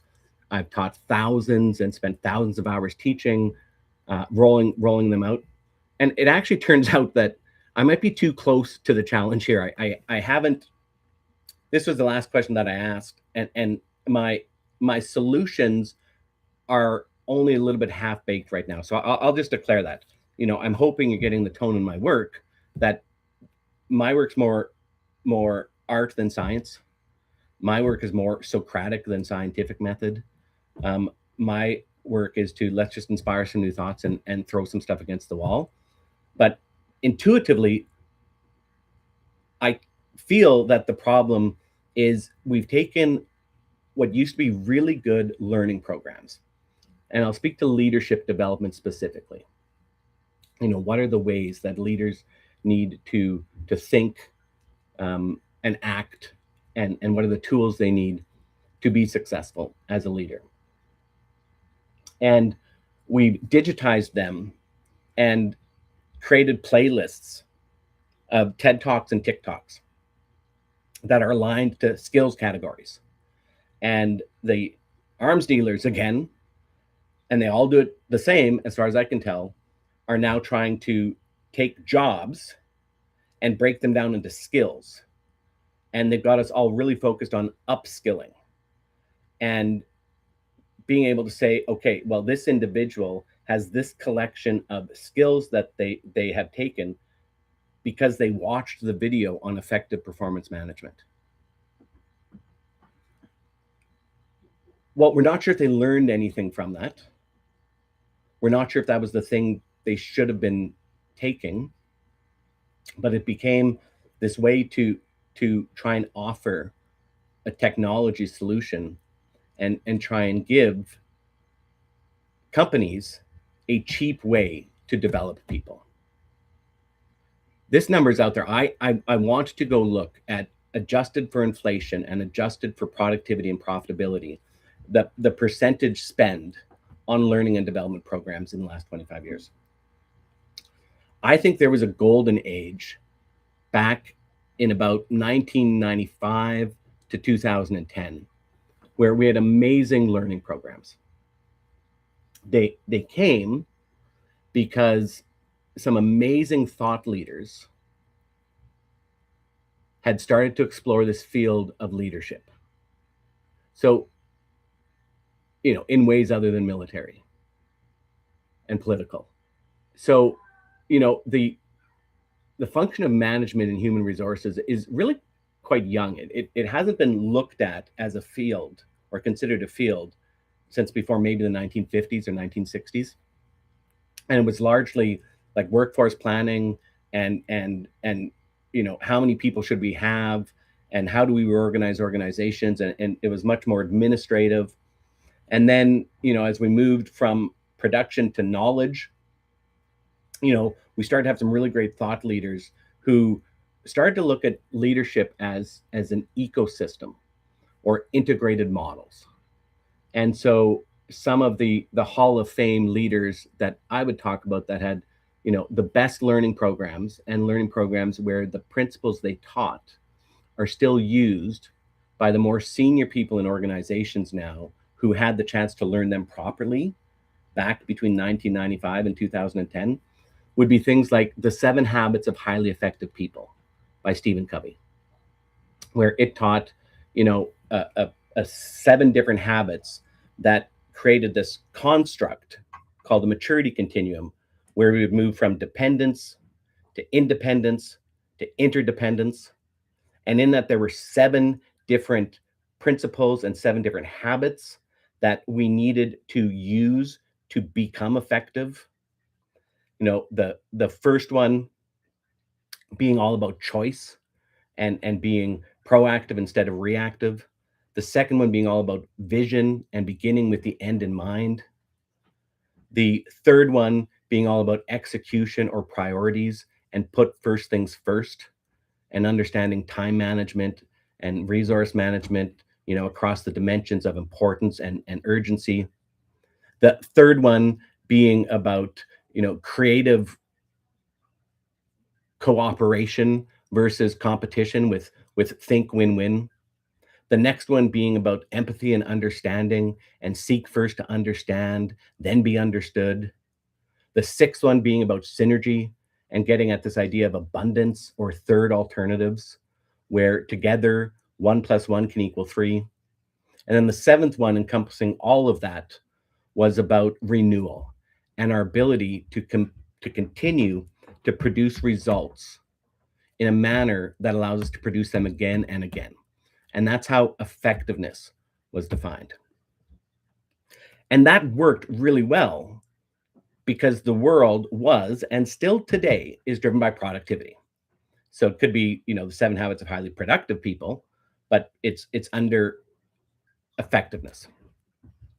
I think that's going to change because I've already alluded a few times, or stated a few times, to the fact that we will be shifting into a future that's much more about possibility than productivity, because the machines are going to take care of productivity, and the machines are going to equalize productivity to the extent of the quality of the database and the AIs that different companies have access to, and different people and countries or hemispheres have access to. Conversation for a different day. So there was an example of a fully integrated model that became the #1 training program taken around the world. It still is on the list of the top books or training programs out there. And its power existed in how all 7 habits hung together and created the mindset, the skill set, the toolkit, and a language to get leadership wrapped around, whether it's leadership of organizations, whether it's leadership of yourself, leadership of teams, leadership of people, but get your mind wrapped around, here is an integrated model of the pieces that need to fit together. And it took a lot of work to learn. And it was a major commitment to train. When it first came out, the instructional design and delivery around it was the best I have ever seen, and far exceeds the TED Talks and TikToks we see today. It was a 4-day course done in groups. So people would have to get on planes. They would have to come to a common place, or a company would have to invest in their organization and get an in-house facilitator who would have to go take a week's worth of training to be able, and finish the course itself. So they do the 4-day training and then go do a week of training to be able to bring it into other organizations. I did that in 1999, changed my life, made me fall in love with this industry. Other integrated models that we saw out there, Ken Blanchard had a model around situational leadership, which was really about not treating people equal, but treating people within their context and having a different approach based on the situation. Jim Collins came out with a good model, not as concretely built as that, but with Good to Great, which was very, very successful. And each of these and many others represented a full, you got a full picture of it, but it was expensive. And it required focus and attention from the people who wanted to learn it. Well, to cut budgets, because most training out there can be really shitty. People don't want to go to corporate training or other training programs. You get them in the room, and it's what I call hostages. It's hostage training. We started to shift to digital learning, and that has great promise. And again, I was able to be at the front of that. I built an online university in 2006. My team did. I was the architect, and we were able to use it as a complement to in-person learning. Really good for maybe pre or post or a part of the journey throughout. But there were still always times where people got in the room to demonstrate what they have learned. So we then got into a social media age, and the new generation comes along, and it becomes the rule that if anything is longer than 3 minutes, nobody's going to watch it. And we didn't push back on that. Like, isn't learning and development where we're supposed to stretch your attention span? But instead, because it was cheaper, it was easier, it was digital products, we just turned everything into online PowerPoints that you could click through, and we could test and be able to track that you completed the course. For compliance training, it's actually still pretty good, because at least you have a record, and the compliance training usually doesn't matter anyways, because anybody who's going to break a rule, they know it's not right. It's not a training issue. It's a person and an ethics issue. But if you need to check a box and show they've done that, it can work in that area. At any rate, if I were to look at what made what I call the golden age of learning in the workplace so successful, I'd say there's 4 things I would talk about. The first one is how we actually measure and design good learning experiences. And there's 5 levels to them: reaction, learning, application, impact, return on investment. Stated another way, reaction was, did you enjoy it? Smile sheets at the end on a scale from 1 to 10. How much did you enjoy this? Right? Was it a pleasurable experience, or was it boring and you were hostage all day? That's the first level. Second one was learning. Not only, did you enjoy it and it was nice to get out of the workplace and you got to visit with some of your friends, and not only did you get like donuts and coffee, but did you actually learn something? Was there relevant new information in there that was taught to you and you learned coming out of the session? The third level is, were you able to actually retain it, a month after you finished the training? And more importantly, did you apply it? Did it have a change in a behavior or a process or a plan or decisions? Like, did that experience and the learning actually translate into being applied in the workplace? And that's called transfer.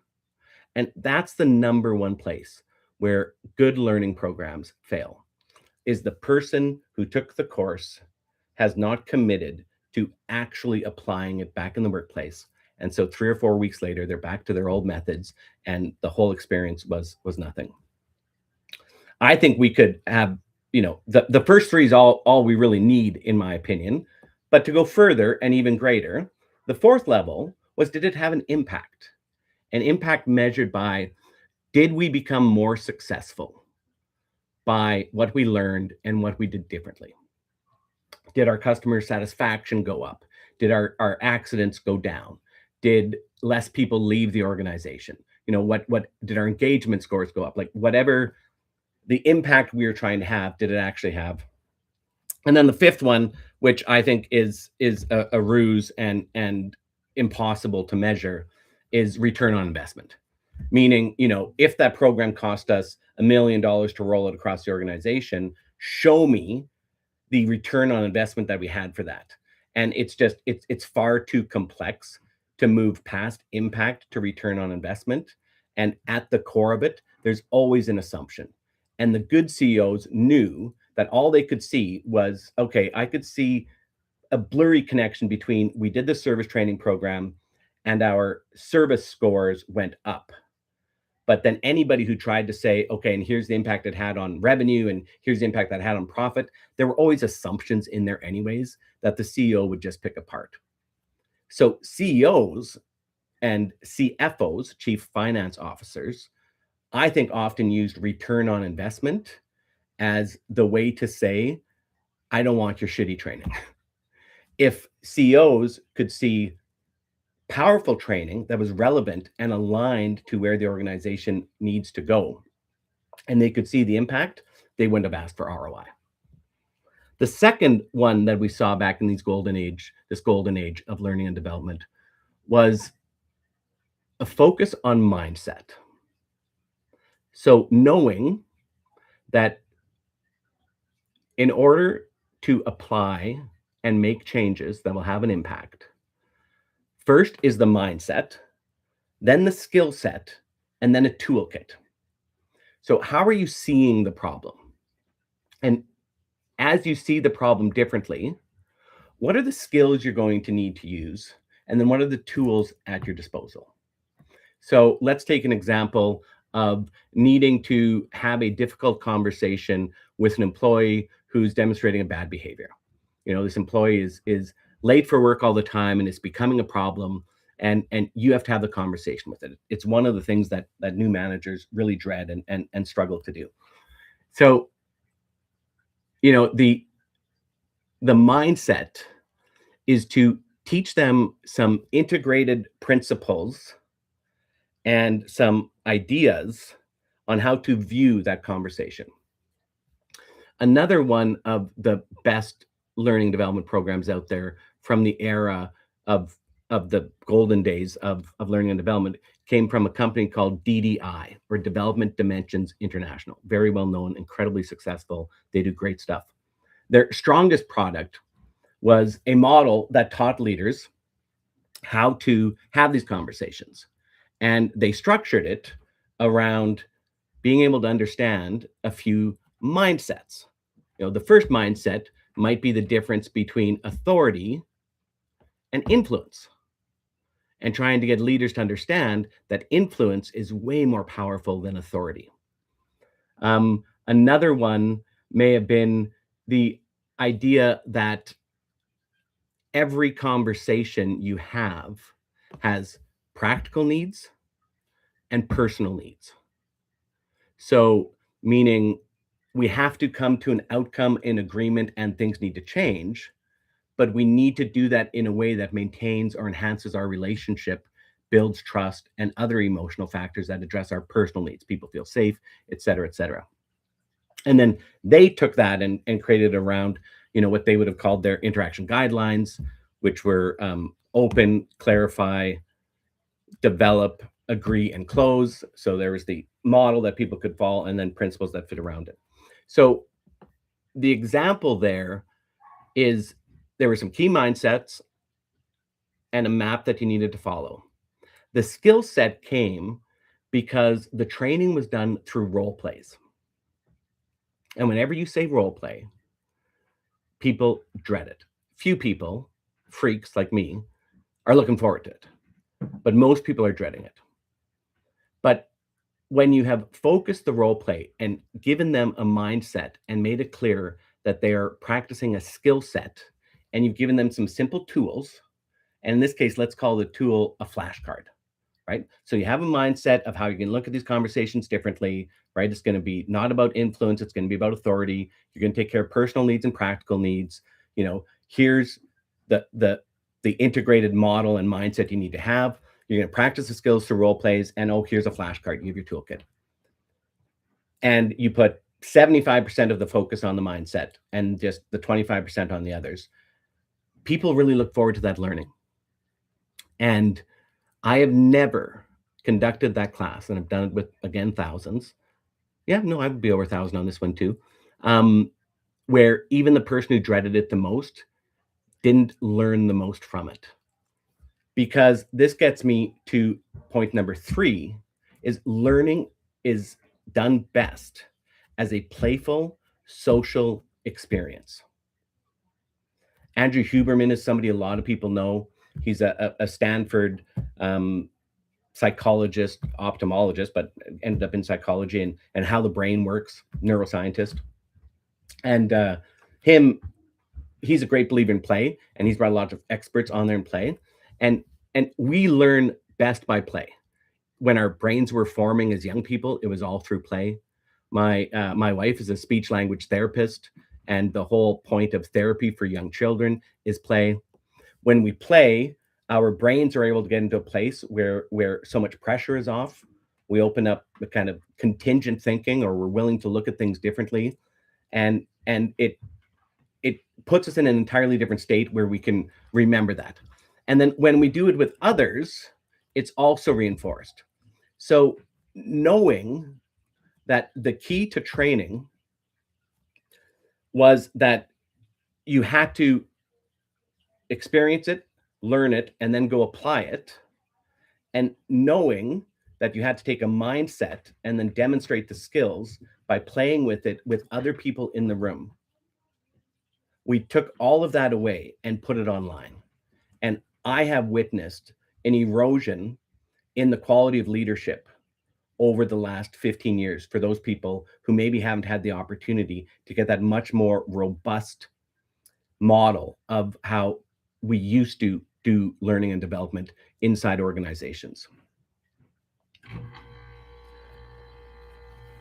And that's why we have to go back to in-class training supported by digital tools. The good news is the budgets should be getting a whole bunch bigger because all these organizations are unlocking never seen before productivity levels.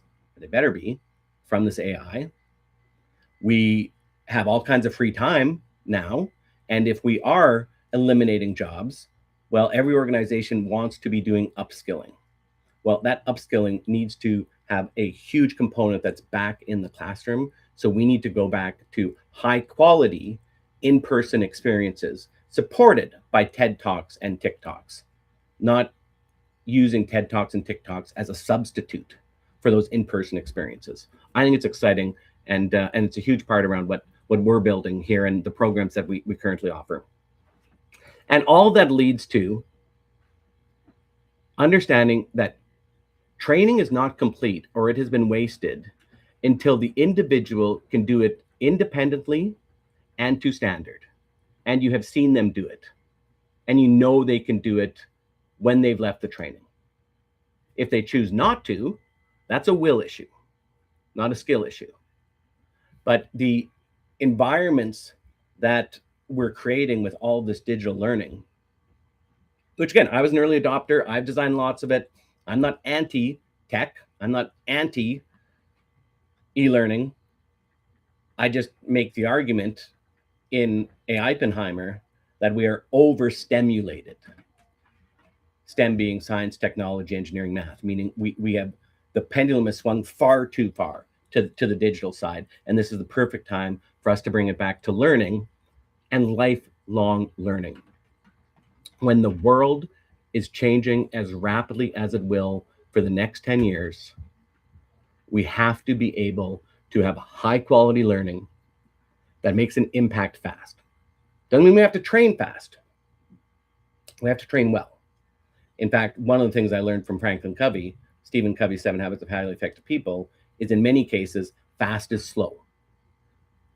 So how do we make sure that we're building this training that allows us to make the impact, and that when people leave, we know they have the ability to do it independently to the standard that we're looking for.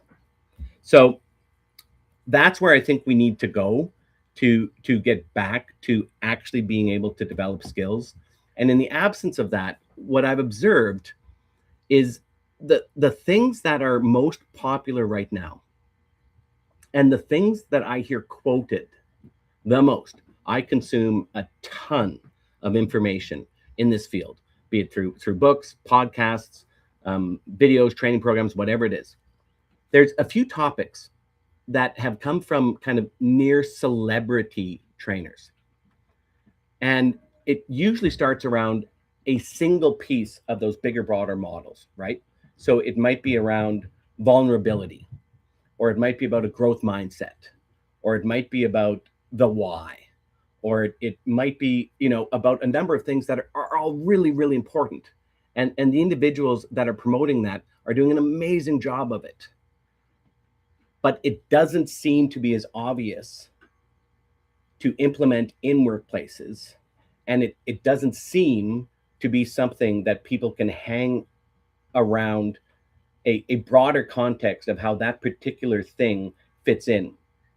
And at its worst, I'm not attacking any of the three that I mentioned, but sometimes at its worst, really what's happened is we've disintegrated one little piece of a former integrated model and just pulled it out as the star of the show and said the same thing many, many different ways over many, many different years to simply get it pushed through social media and almost create this frenzy around, like, let's take growth mindset for an example. Carol Dweck's work, amazing work. I like it, great. I'm sure there's a whole bunch more behind her work that is strong, but it seems to get hyper focused on a piece of the issue. And it'll be great if we can start to hang those things together on broader integrated models that people maybe today can't see. So, you hear, every company talking about the same 3 or 4 things when they talk about leadership development nowadays, and they may just be pieces to the puzzle, without being able to see the picture on the box. Okay.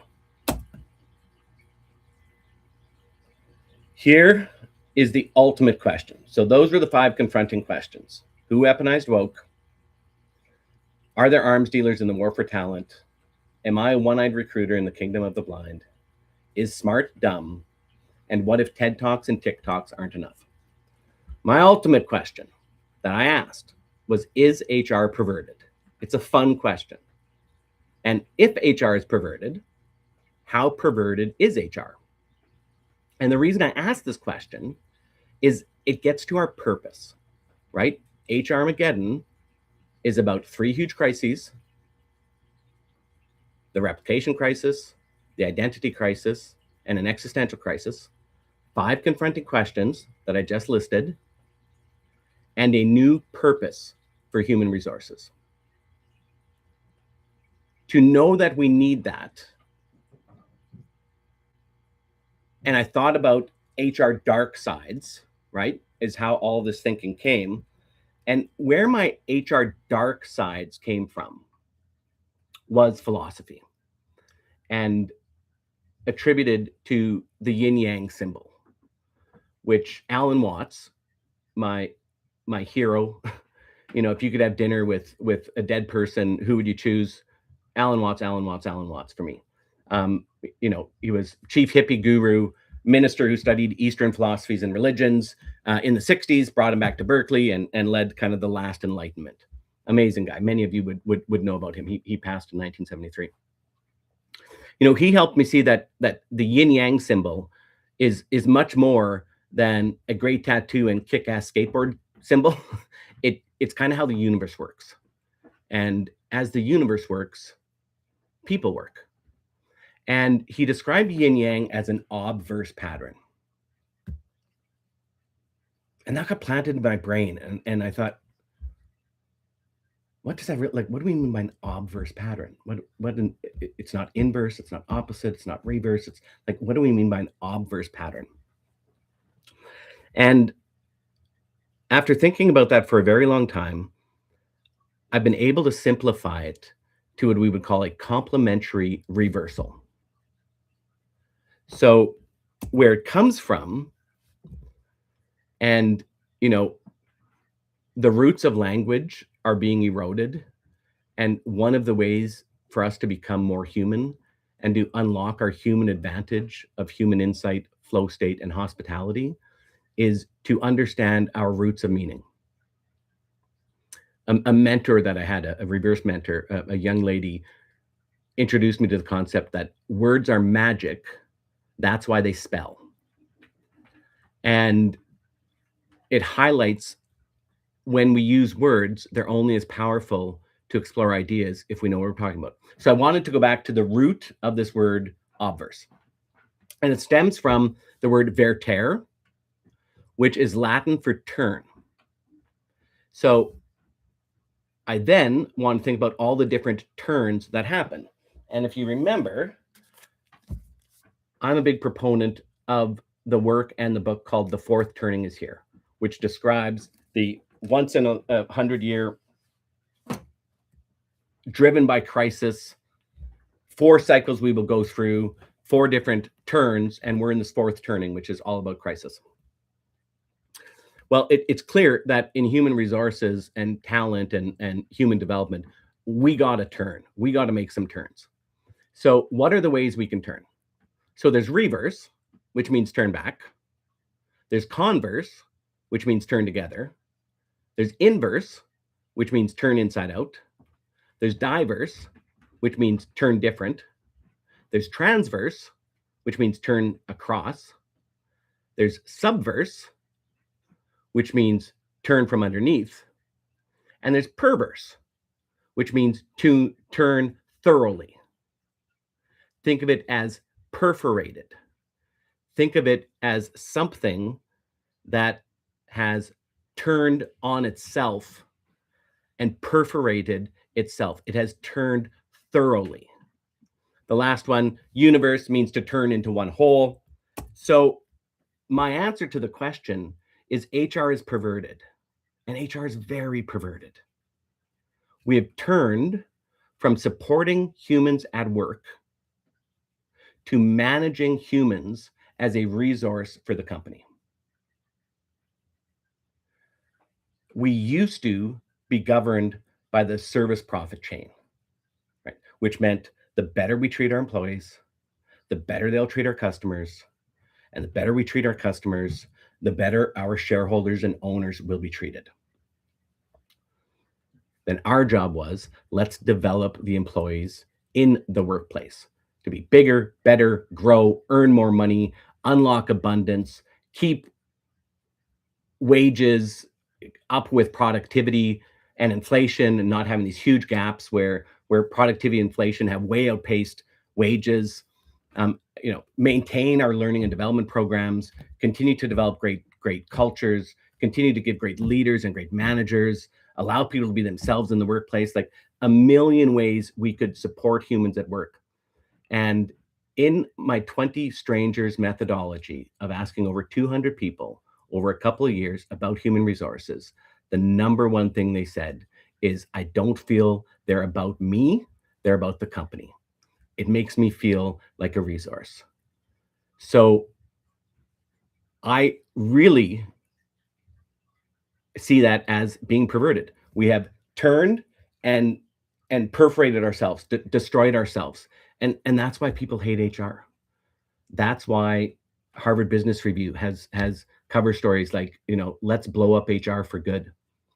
That's why you can't watch a comedy show or a movie in the last few years without every 5 or 10 movies, you're seeing HR being ridiculed. I've been part of the problem. We've known the problem for a really long time.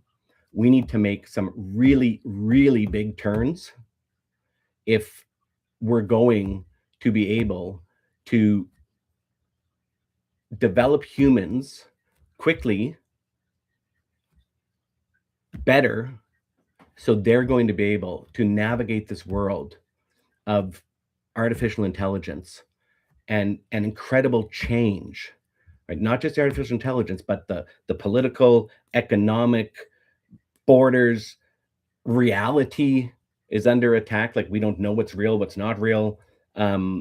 Longevity and death, like all bets seem to be off. And we need to be able to build better humans. And better humans are going to need better resources. So I have been very critical of the HR rebranding that has occurred over the last 20 years. It's a central argument in the identity crisis that I speak about, the 3 huge crises. And the identity crisis is nobody knows what we do, and we have lost sight of our purpose of what we're trying to do because we've become perverted on our purpose. Our purpose is perverted. So I hate gimmicks. I hate meaningless rebrands. So the fact that I'm suggesting one final rebrand to get us back on track with an entirely new purpose, I hope you take some weight to that. And I think it's an obversation. So, when I talk about that obverse, I actually trademarked a word, obversation, which has a capital V, right? So instead of observation, it's an obversation. It's when we can find that complementary reversal, when we can find the dark side to the white side, when we can understand the power of yin yang and how the universe works to be able to find a complementary reversal. And so here's my proposed final rebrand for human resources. And it's as simple as an apostrophe. We need to change from human resources to humans resources. So what are the resources that need to be owned by humans to be able to,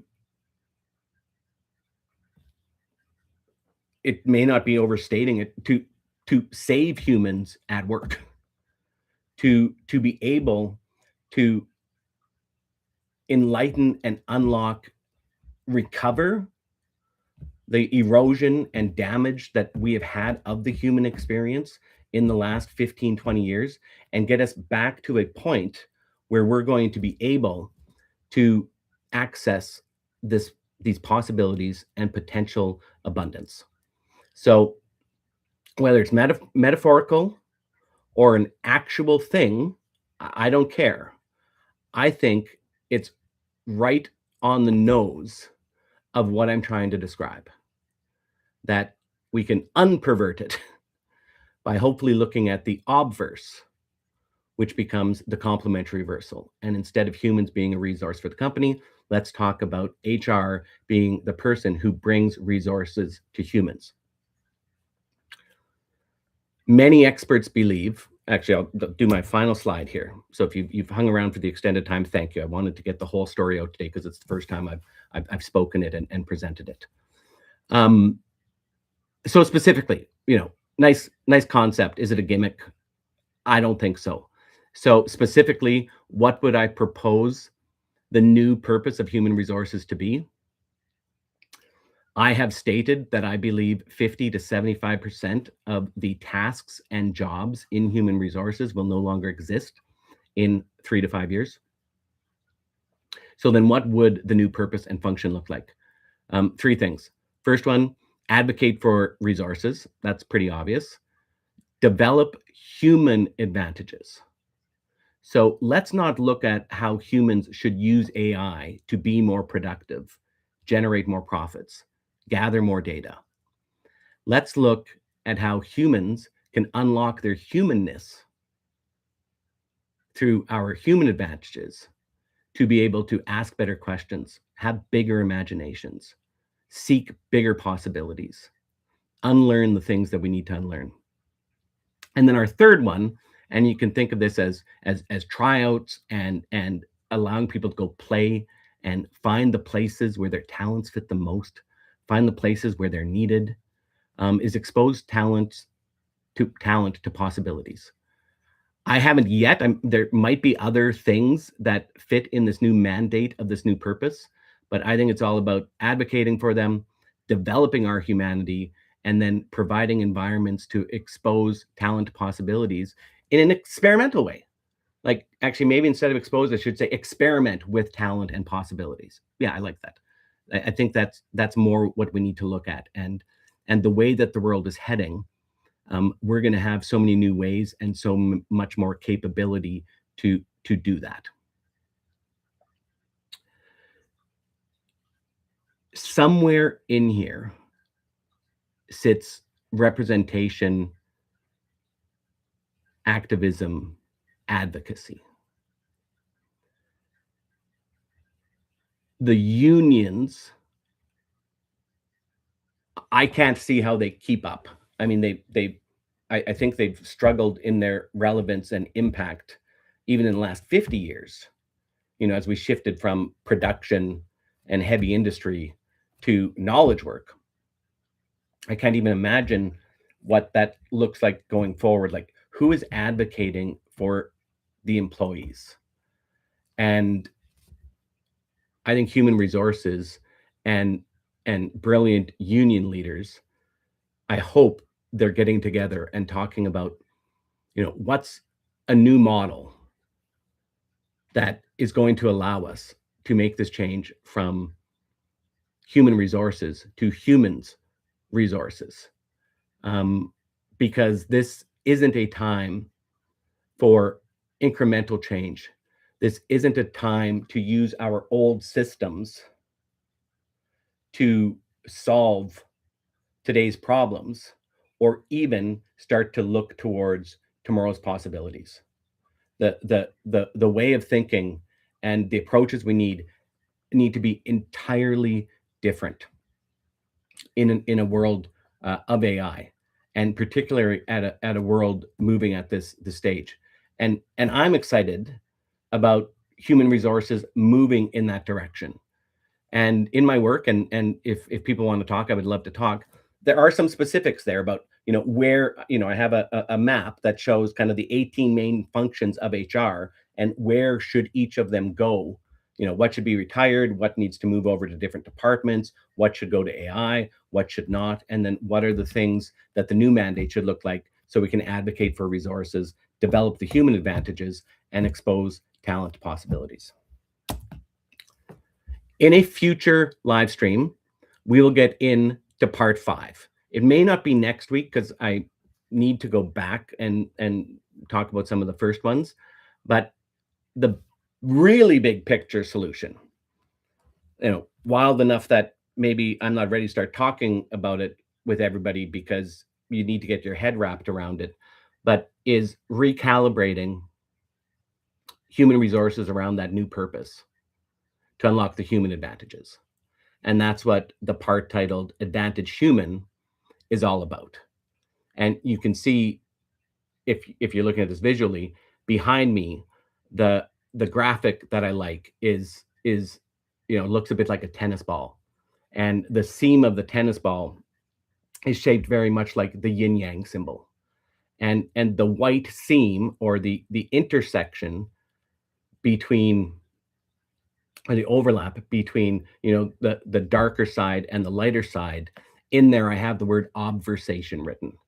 And I think it's a fun thought experiment to draw on that philosophy, inspired from the oldest human insight I think we have on the planet, which is yin yang, and to find the complementary turn with the way it's complementary is to take both our current practices and artificial intelligence, but add the human advantages of human insight, flow state, and hospitality, get them in balance with one another, because that's the other piece about it, right? They call it homeostasis. I'm not saying we need to eliminate technology.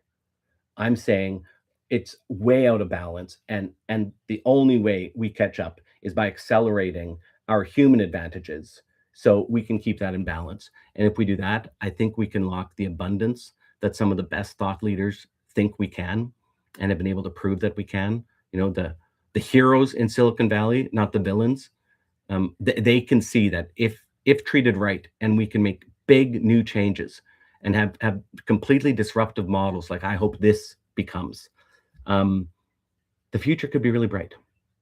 It's going to hurt getting there. We will get there eventually.